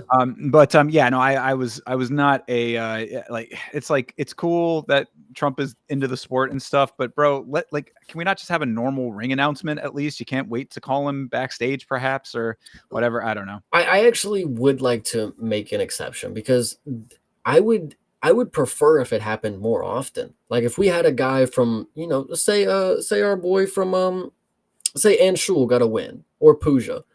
and the prime minister or something was calling her. That'd be really cool. There was a story with Mick Tebek. When he made his debut, they were like, the president of Uzbekistan or whatever has called him to let him know he's got his greats. And I was like, first off, I was thinking, this guy has a phone, crazy. And then second, I was thinking, yeah, that's pretty cool. Like they're backing their guy. Like they know how big of a moment this could be for their nation. And I was like, that could be, It if just we doesn't get, have to I don't take know. place right then and there, is what I'm saying. Like, God, Derek like Lewis does what he wants, dude. Fuck yeah, it. fair, whatever. I get, and also Trump. Moons the crowd, Yeah, throws the that's cup again. yeah, yeah, no, most definitely. And the big winner of the evening, of course, is Derek His Lewis's wife. wife. Yeah, most definitely. Getting the ground and pound back home. I thought that was something that everybody needed to know. So thank you very much for Hopefully letting she us know doesn't check her DMs. Connor might be lurking, but that. Derek Lewis, God. good night, man. Yeah, that would be a big problem for Connor if he starts messing with the wrong man's wife. But yeah, no, look, great win for Derek Lewis. Crowd favorite, fan favorite. Everybody loves Derek Lewis, so happy to see that. Another guy getting shot too far, flying too close to the sun, unfortunately, and a nice way to cap off a pretty good card, I thought. So, I'm happy about all that. If Derek Lewis does end up fighting at the White House, got another year for it. So, He actually makes the most sense out of all of the names that we've thrown out. And sometimes we forget Derek Lewis is a huge Trump supporter. Like true. they've Yeah. been friends for a really long time. Like Derek Lewis has had personal meetings with this dude. Like this is the obvious choice. He loves Derek Lewis. The heavyweights against Tom Aspinall probably would be awesome at the White House, and I think Donald Trump sees the potential here. So shout out to Well, him.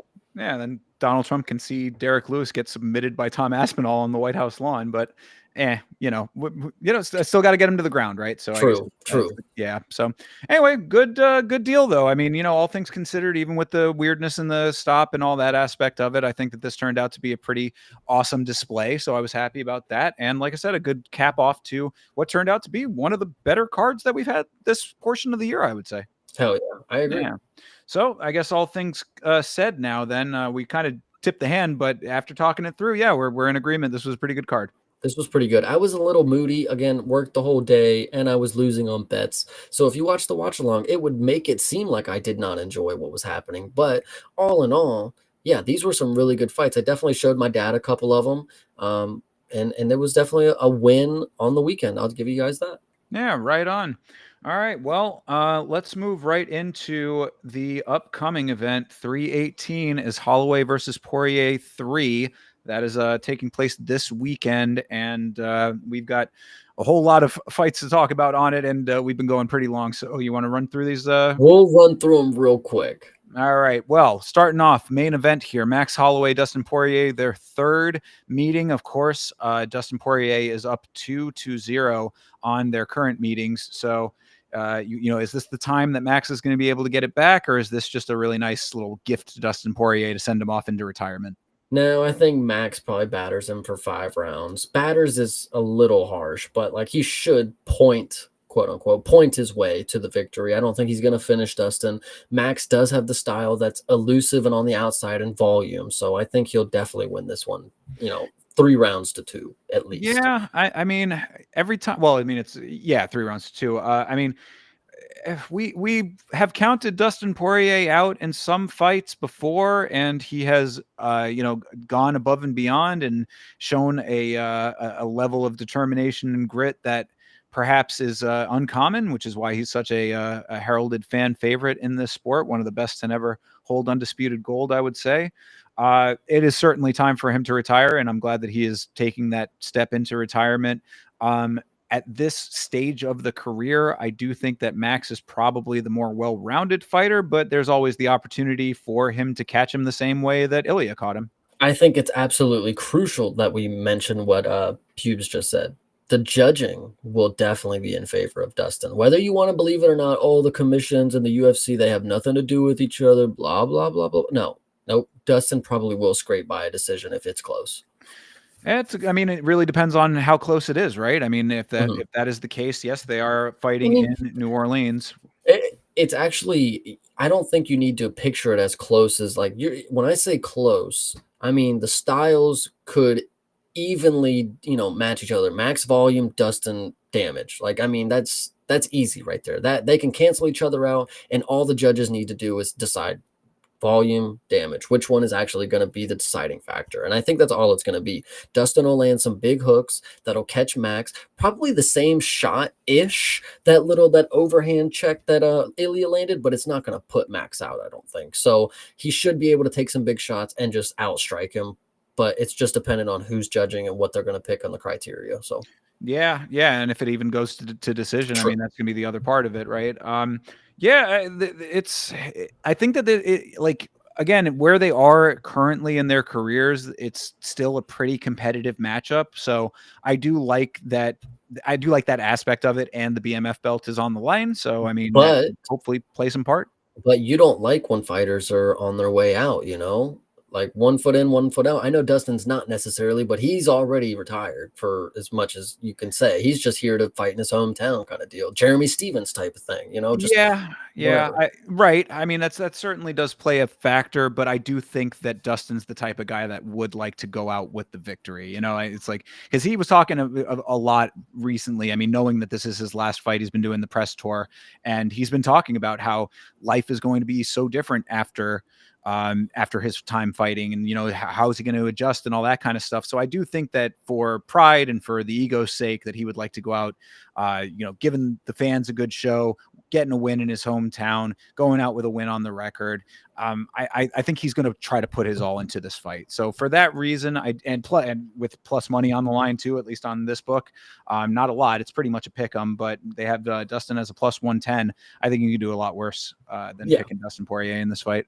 No, 100%. This will be a good one. Which hurts my feelings because I'm a huge fan of Max Holloway. So, but I just going off of all of the factors being as they are, and like you said, with the location and everything, the judging and all of those aspects of it, I think that Dustin going out on top would probably be okay. And also, we got to see if Max's chin is still going to hold up at this point. Now, I mean, It's been time. He's only 33. I know that. How crazy is that he's only 33? Right. It's so wild that he has been in this sport as long as he has. But knockouts change people, and who knows if Ilya is one of those types of fighters that fundamentally changes people after they get knocked out by him. Now, it didn't happen to Volk, but not everybody's the same. So, yeah. All right. Well, we will see. I'm going to tentatively pick Dustin Poirier in this. I'm taking Max. All right. Paulo Costa versus Roman Kopylov in the co-main event. This is the new co-main event. We'll talk about what it got flopped for later down the card. Okay, gotcha. Yeah, this is I don't think it'll look way out of place once we get to that fight. Don't you worry. Gotcha. Okay, yeah. No, I don't think I'd been paying too close attention to the order of this card going into it, so this is the only one that I had known it as. I will never bet on Paulo Costa ever at this point. I've A, don't like him as a person, and B, I've seen enough of his terrible performances to know that he is not that guy, even if he was close to being it at one point. So Roman Kopylov has shown me a lot better. He showed me a great fight against Chris Curtis earlier this year. We talked about. So, I've seen enough from Kopylov to know that he is a well-rounded, well-skilled individual in this sport. Costa has been a disappointment time and time again. Kopylov seems like an easy choice to me. Kopylov has shown that he's willing to learn new things to be effective at what he does. Sure. Costa has proven time and time again he does not give a shit. So yeah. For a guy who's been around as long as Costa has been, to have the performances at the higher levels that he has had should really tell you all that you need to know about where his head is at. The fact that he has coasted on Twitter fame for a good portion of his career, pulling out of fights. Who even knows if he's going to make it to this fight? I mean, with all his weight misses and everything, there's just too many negatives going for Paulo Costa. I think that Kopylov is a pretty solid choice for this one. 100%. All right. Kevin Holland, Daniel Rodriguez, yet another fight that I could not care less about. I think it's absolutely nuts that Kevin Holland is fighting somebody like Daniel Rodriguez. Kevin Holland arguably should be fighting someone like Ian fucking Gary right now. But listen, I digress. Daniel Rodriguez is off of a checkered board record that he's got. No, it'll sell very, very well, I think is what the main case would be. Ian Gary and Kevin Holland on the mic. Yeah. And you can somewhat make a case because Ian Gary wants to be active, but he can't find the fights right now. You come out here and you smoke Kevin Holland, you're on notice. True. Yeah, no. This is a dude that knocked out Joaquin Buckley. I mean, you Yeah, can't no, beat Buckley, beat the dude that beat him. Sorry. sellability. No, I was just going to say sellability. You're definitely correct on that one. But yeah, no, Kevin Holland completely outclasses Daniel Rodriguez. I would not be surprised if Daniel Rodriguez catches Kevin Holland with a bomb and drops him, but Kevin Holland should go ahead and win this fight any way that it goes. Kevin Holland is one of those people he's very good at striking and very good at grappling. And then when it gets into the wrestling part, it gets a little muddy, but any position that he ends up in, he has the opportunity to make it interesting. Kevin Holland is never somebody I'll count out. I don't think I ever have, to be honest. So I'm actually very happy with the pick on this. Yeah, I mean, Kevin Holland is, again, this is an easier one than some of the earlier matches where I've said Kevin Holland is betting poison. Just it's again the same criticism always that you never know what version of him's going to show up, how seriously he's taking any fight at any given time. This one should be a pretty slam dunk for him, I would say. There's really nothing that Rodriguez brings to the table that he doesn't have an answer for, I would think. It's just a matter of if he actually wants to go out and get it. So hopefully that version of Kevin Holland shows up. Kevin Holland, he's 1 year younger than Max Holloway. And I think that is pretty nuts. Kevin Holland definitely still has some time. Whether he doesn't have time to make the decision if he's going to be competitive at the top of the division, he would have already had to make that decision right now, because if he wants to be something relevant towards the top, this fight has to be a win, and then you got to call out Ian Gary. I'm telling you, this is the move for you. He doesn't really care too much about like ranking and belts and We've all that kind of always stuff. said that, and he's always said that, but at a certain time, you gotta be doing this long enough, and you've decided that 170 is gonna be where you settle down. I wanna actually cut. I wanna be a part of it. I think at the age that you're at right now, there's gotta be something like, "This is the last opportunity that I could have. I'm coming off a couple wins, finishes.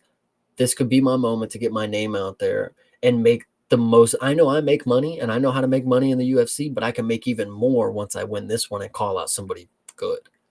All right, yeah. I mean, I think that makes sense. Even though, again, he's coming off of a checkerboard, though, so you know how much you factor in the sellability, I think plays a part in whether or not he gets that kind of a fight. I think the organization would certainly like that, and the fan favorite status is why he's this high on the card to begin with. Mhm. So yeah, I don't see any problem with that if that's what he wants to do. He's just got to get the win first. So 100%. yeah, go out and get it, and I think he will. I mean, I think it's pretty Yeah. solid pick there. All right, Dan Ige versus Patricio Pitbull. How the fuck is Patricio Pitbull this high on a pay-per-view card again after that performance against Yair Rodriguez? Tell you why. Tell you why right here. His opponent is Dan Ige, and Dan Ige deserves to be on the main card of a pay-per-view. This dude is absolutely somebody that is a fucking dog, has every skill that is necessary to be an elite level mixed martial artist, and has the performances to back up everything that I've said. He will show you why he is a top contender, and he does it time and time again. Yeah, you want to talk about the last fight, he was losing and then got the little early stoppage. That's fine, but it should tell you that at any cost, Dan Ige is always willing to throw it on the line, and he might be able to get something. Patricio Pitbull did not look good against, it was Yair, right? That's who this dude fought. Yeah. Can't fucking imagine that he beats Dan Ige. They are similar size. Yair did look massive against Patricio, and he was able to use his kicks and keep him at range very easily, and step out of shots. Will Dan Ige, offer something similar? Probably not, because he is just a brawler. He's just going to step in and we're going to fight. He'll mix in the kicks and he'll mix in a lot of different things. Maybe this grapples, but Dan Ige is, listen, I'm actually looking at a lot of people's ages right here. I'm realizing I have plenty of time with Dan Ige. 33 years old, he's beating Pitbull. Yeah, well, but see, no, you say is he going to do a lot of things similar? I think the one thing he's going to do similar is actually fucking fight, and that was what Patricio was not doing. Patricio Pitbull looked like a goddamn mannequin in there, similar to his Bellator cohort, Patchy Mix, in that fight. So I mean, it's if you actually bring the fight to him, then sure, yeah. I mean, if he fights anything like he fought in that last fight, maybe it was because he's new to the organization, bright lights, blah blah blah. Whatever you want to say about that aspect of it, maybe there's something that we did not see from Pitbull in that first fight in the UFC, but he just looked terrible against Yair Rodriguez, who neither of us have ever been super high on. And Dan Ige is a warrior. He's a road dog type of guy. So I don't see anything different happening aside from Ige going in there, muscling him around. I mean, there might be some potential for Pitbull with the grappling, maybe, but I think Ige can just thwart all of that. They will be like the size might be in favor of Pitbull in that a little bit, but I think that if Ige starts touching him up early, just be first is always going to be the note anyway. But for Dan Ige, especially important here, you start overwhelming Pitbull, he doesn't come back from being overwhelmed. Yeah, minus 180 on Dan Ige is concerning because what does Vegas know that he shouldn't be higher? Dan Ige is, again, he's one of these dudes that he is a split decision kind of guy. I will admit that.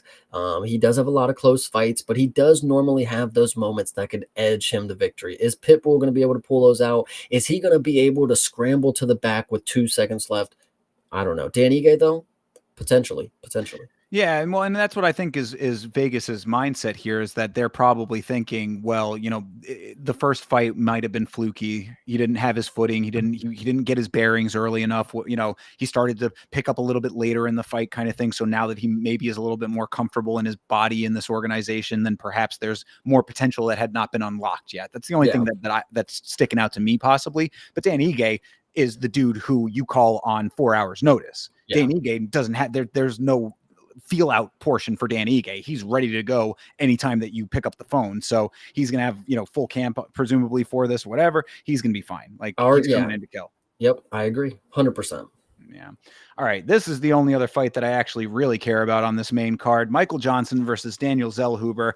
I'm a big fan of Michael Johnson. He's an old school guy. He is a tough customer for sure. He's definitely a veteran fighter at this point who I have had the privilege of seeing fight live and quite enjoyed that. I'd say that he is among my favorites in that same vein of a Clay Guida. He's one of those dudes that just does his job. He goes out there, fights his hardest, and that's about all you need to know about him. But he is going up against the Mexican killer, Daniel Zellhuber. Yeah, Daniel Zellhuber should get this one done. I had to double check because I wanted to make sure he hadn't fought after Ribovix. No, last fight being Ribovix at the Sphere, I thought he won that fight. I thought he won the first 2 rounds, and then the judges had to give the third round to Ribovix, and they gave him the fight because it was such a one-sided, round. But in my opinion, he beat Ribovix 2-1, and he should go out here and smoke Michael Johnson, unfortunately. Yeah, I think so. I mean, I don't see. I mean, Johnson is tough and he will certainly engage. So, I mean, you're not going to see Michael Johnson on the back foot trying to do, distance fighting. It would not, if he does, it would be very out of character. That being said, I think that plays into Zellhuber's a hand a little bit more because he's a dude who, when you get into those firefight situations, he wants that, he will enjoy a fight that is gritty and dirty. And that's kind of what Michael Johnson brings to the table. So I think that you're playing right into his hand if you come in with the style that is expected. So maybe if Johnson's got some kind of, trick up his sleeve, then perhaps there's a potential for him to pull off an upset, but it would be very, very surprising. We were talking about this one on the watch along too. And I was, somebody had asked me about, my feelings on Michael the Menace. And I was like, he's one of my favorites, blah, blah, blah. And then I was like, who's he fighting? Oh, Zellhuber. Nah. Yeah. Really hard for me to back a dude, even though I have a lot of respect for him.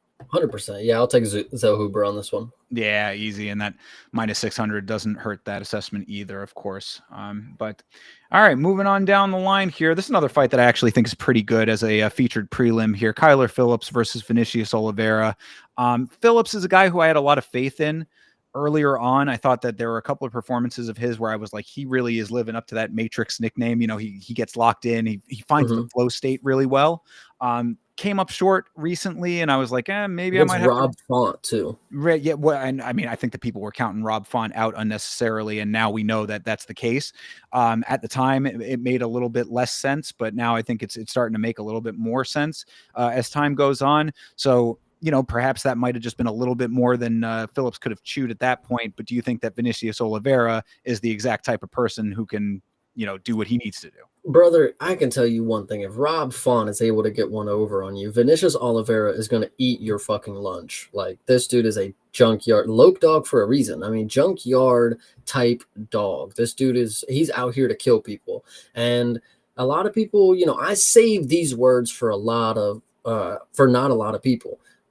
Vinicius is on a short list of people that I would say is a killer. and this dude is amazing. Love him. You see, I feel like we had that perception, but then in his last fight, he didn't really fully live up to that. Am I wrong? What was his last fight? Ricky Simone, probably.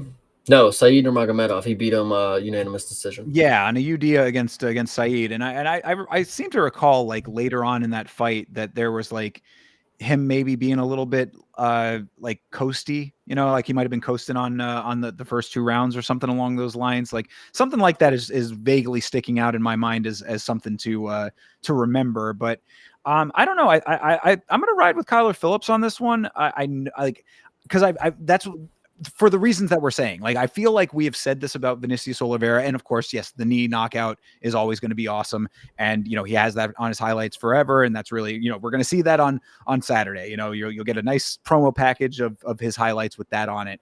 But I want to believe that there's more left for Kyler Phillips than a fight against a loss to Rob Font is like signaling. Same amount of losses, and Vinicius has 10 more wins than him. So that's just the way that I'll put it right there. Yeah, fair. I mean, you know, the MMA math is not on Phillips's side for sure in that regard, but I just think that technically Phillips brings a lot of good technicality to the table, and Vinicius brings a lot of like explosiveness to the table. He's a wild card for sure.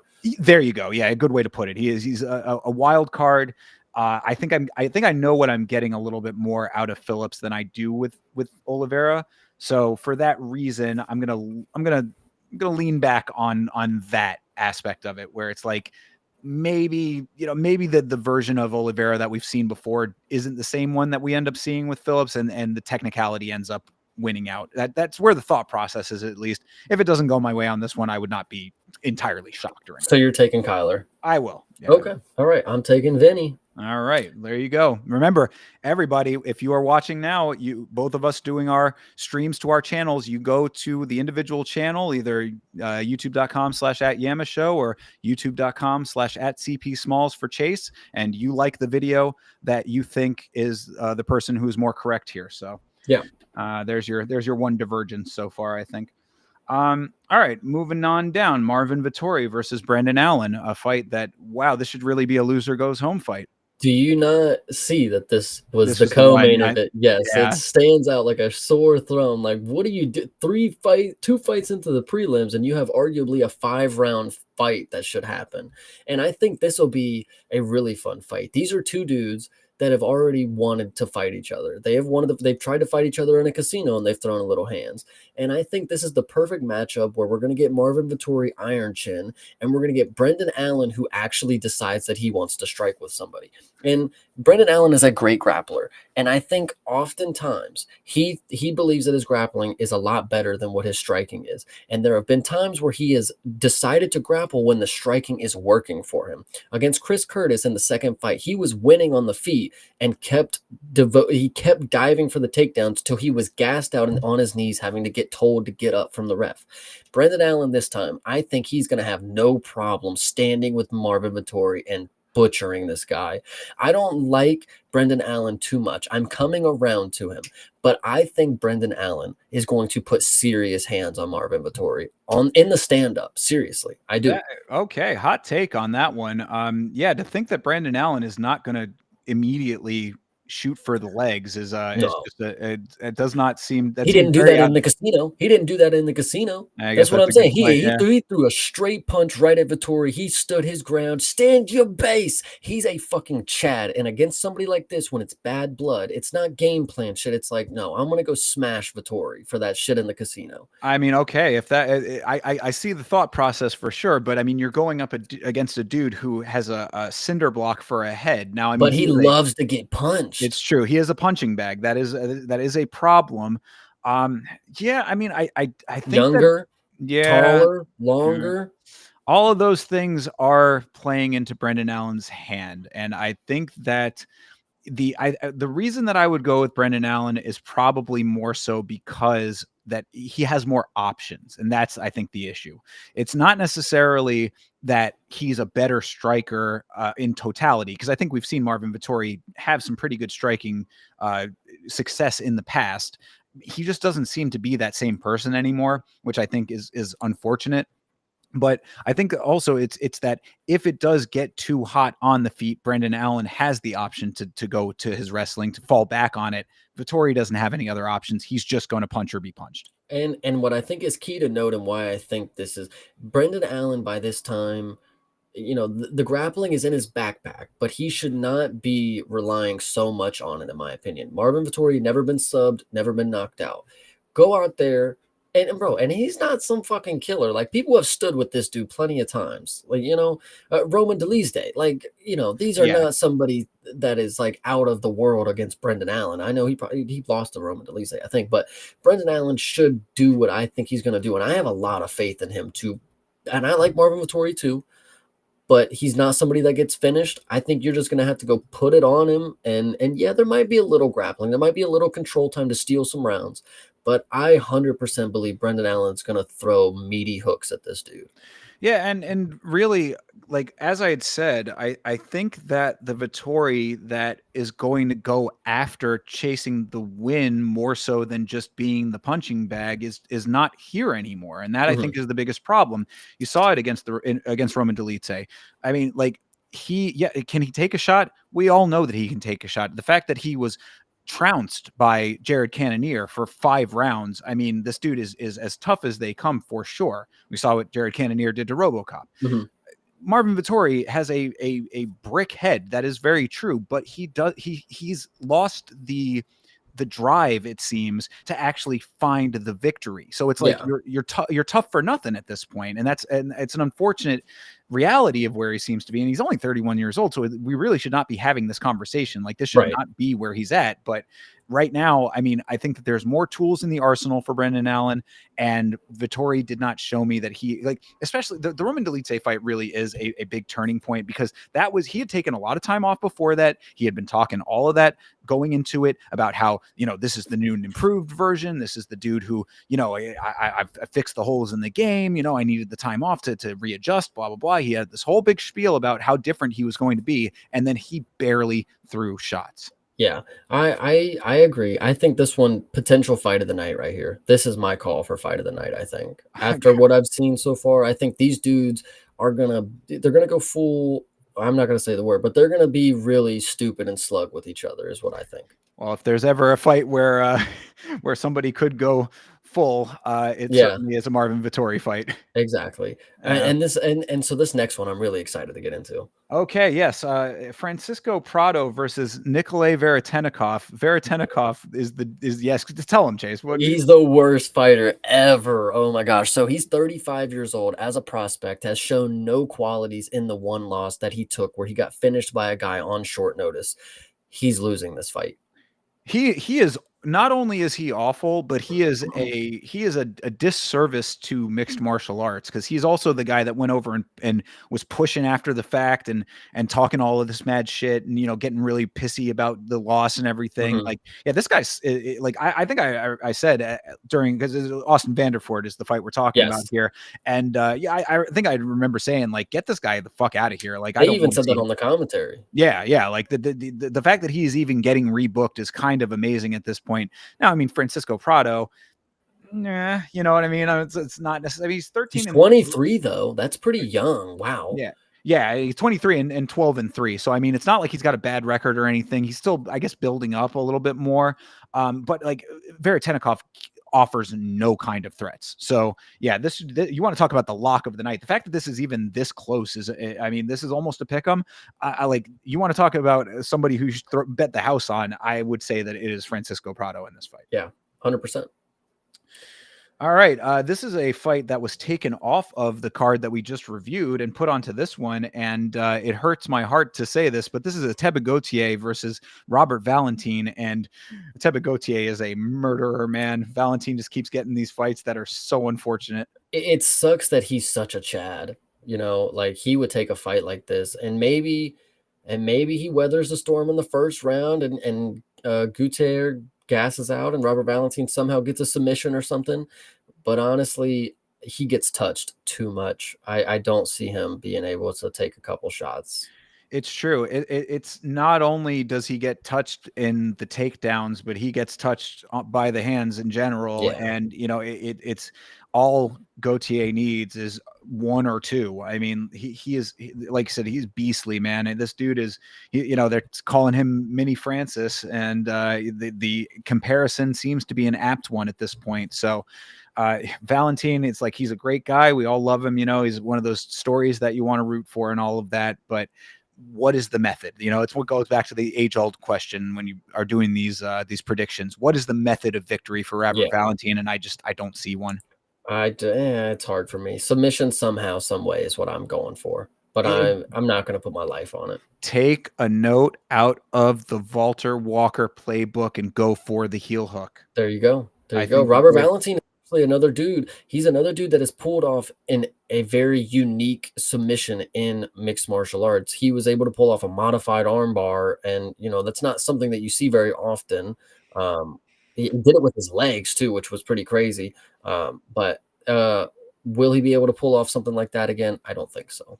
I mean, all it's going to take is a couple of shots to get him wobbly or get him respecting the power. And I just think that the game plan goes out the window. The only thing I could really see is maybe if he ties him up, if he ties Gauthier up, tries to gas him out, if he can somehow secure the takedowns and really, really grinds it out to the point where Gauthier is not able to generate the power in the later rounds, then maybe. But it just doesn't seem likely. Problem with Robert Valentin is he has the build of the tall, slender, you know, kind of guy. But when you're not the tall guy in the fight, I don't know. Gautier's pretty fucking huge. And Robert Valentin, the most of the success that he had is because he's be able to use his height and his reach and his length. And then when he gets you on the ground, everybody's the same size, and he's an exceptional grappler. But this one right here, I don't know. He's going to get touched too much, I think. Yeah, exceptional grappler who lost to Torres Finney, but I digress. He actually should have won that, in my opinion, but I digress. All right. Well, yeah. So anyway, both going for Gauthier, though. I'm going to take Robert Valentin by submission. Hey, I like it. All right. All right. There you go. Maybe that'll be the one that comes through. I'd be okay with that. Big fan. So, it'd be perfectly fine by me if that happens, but Gauthier is just such a killer. Yeah. They are until they're not, though. Everybody remember that. They are killers until they are not. It's a very good point. Excellent point. All right, moving on down to the early prelims. Adam Fugit going up against the newcomer Islam Dulatov. Dulatov is the male model, I believe. Oh, nice. Well, he is probably going to win. I think this is one of the locks that we are going with in the chat. Islam Dulatov is our German Chad. Yeah, he's pretty goddamn good.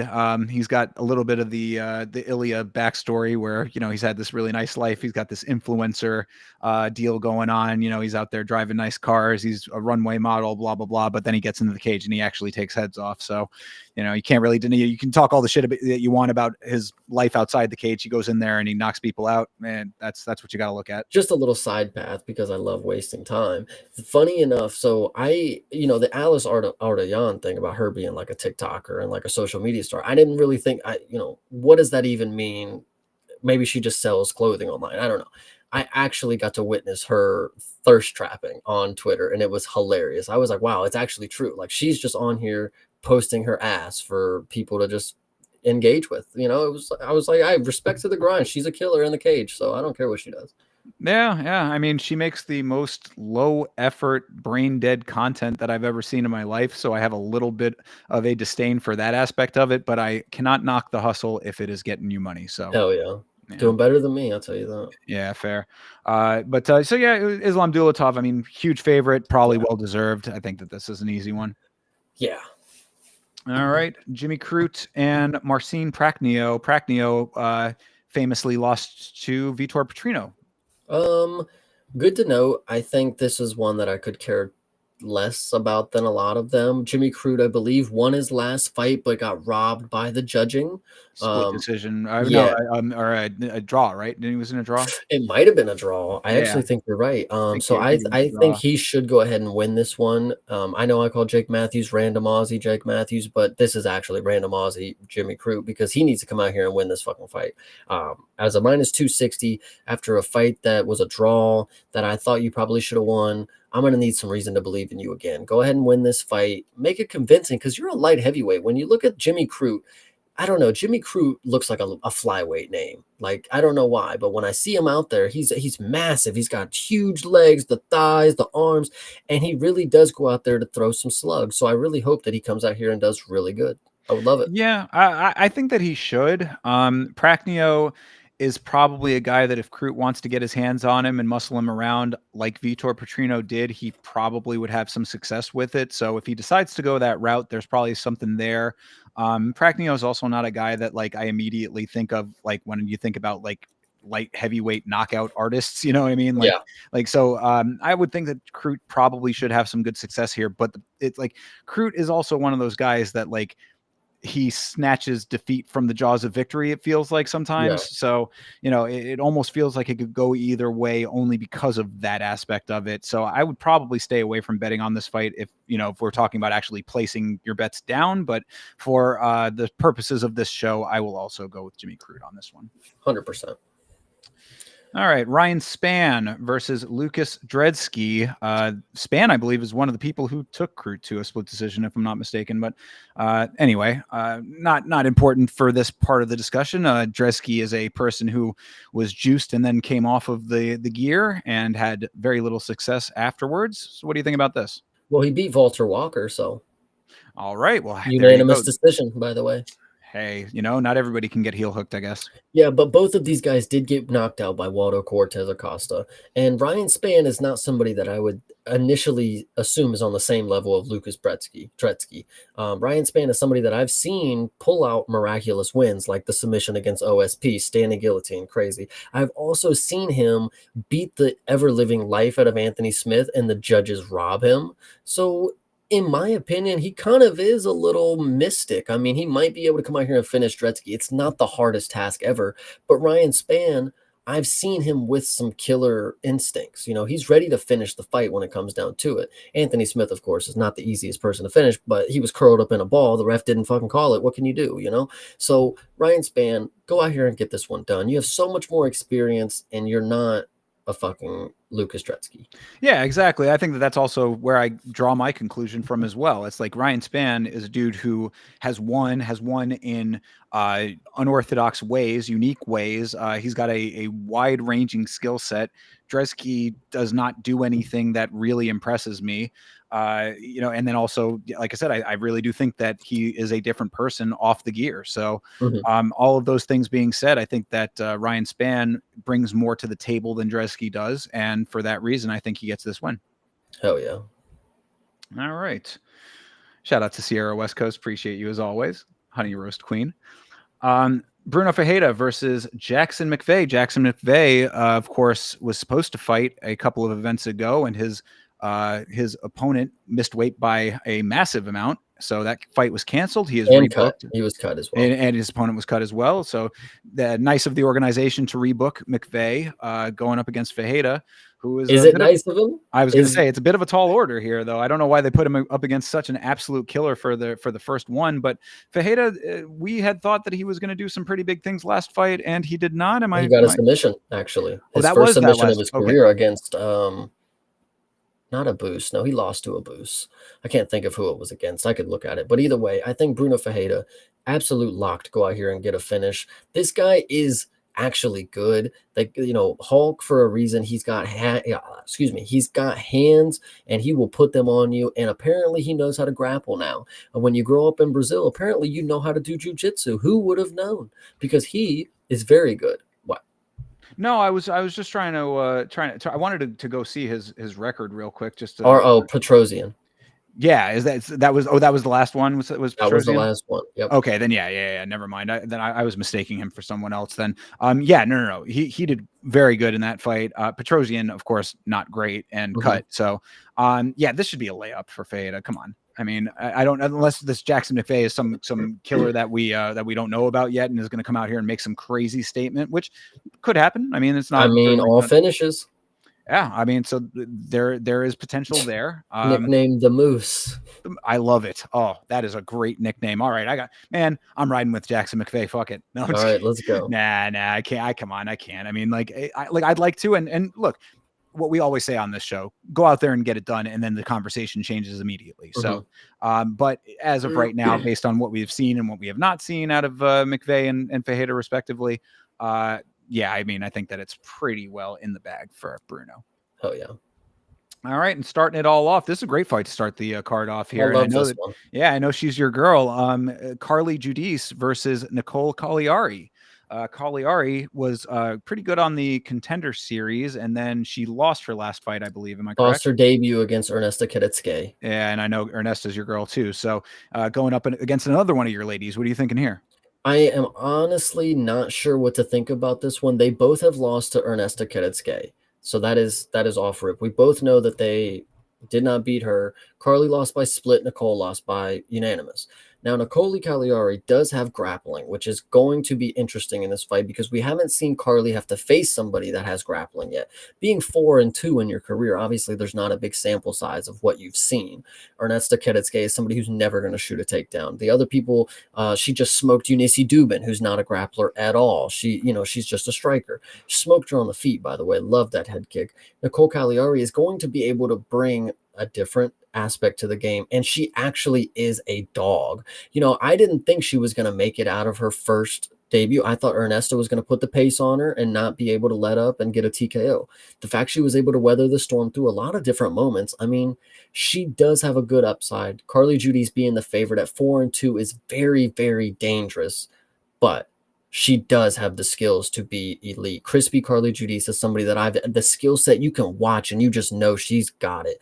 But will it actually add up to a victory? I don't know. It actually has to come down to it. That's the hard part. Everything the stars have to align and she has to perform her best. The best lady has to win on the night. And if it is Nicole, I'm honestly not too surprised. She's very, very good. Very, very talented. She's super tough and durable as well. I mean, like her upper body is ridiculously ripped, if I recall. I mean, like she definitely takes her training seriously as far as her physique goes.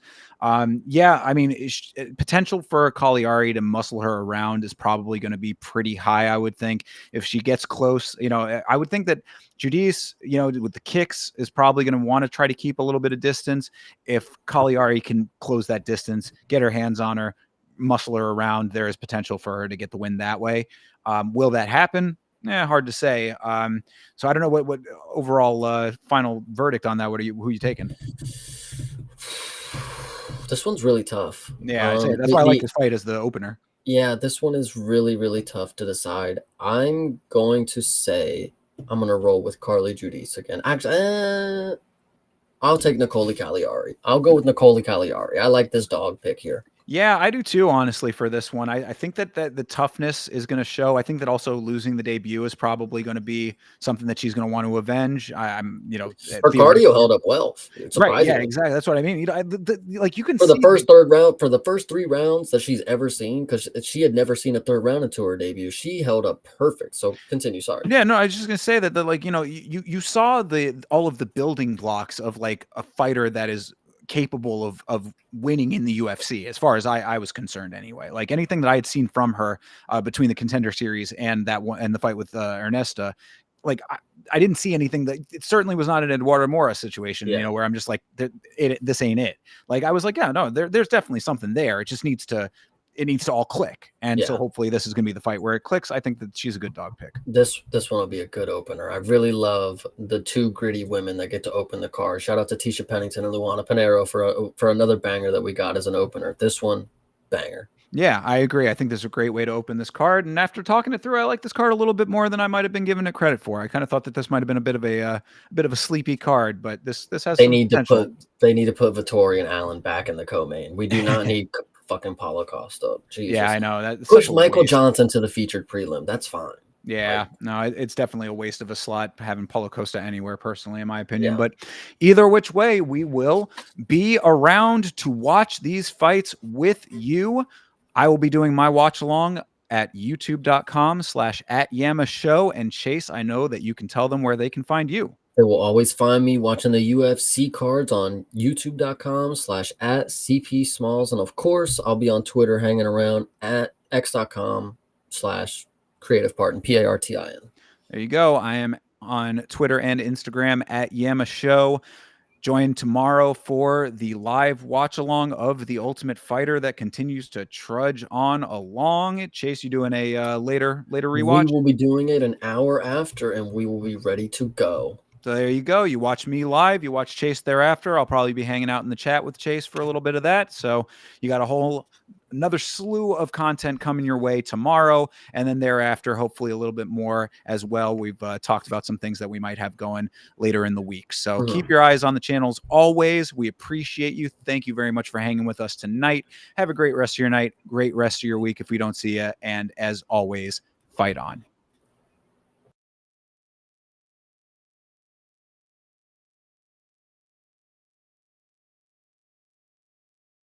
I just hope everybody's going to have a great rest of their night. You know, since we're over here having a great night of our own, you guys are the best. Make sure you keep supporting the channel, like and subscribe. Everybody, you're awesome. Yeah, for some reason the card didn't want to go. Let's go to this one.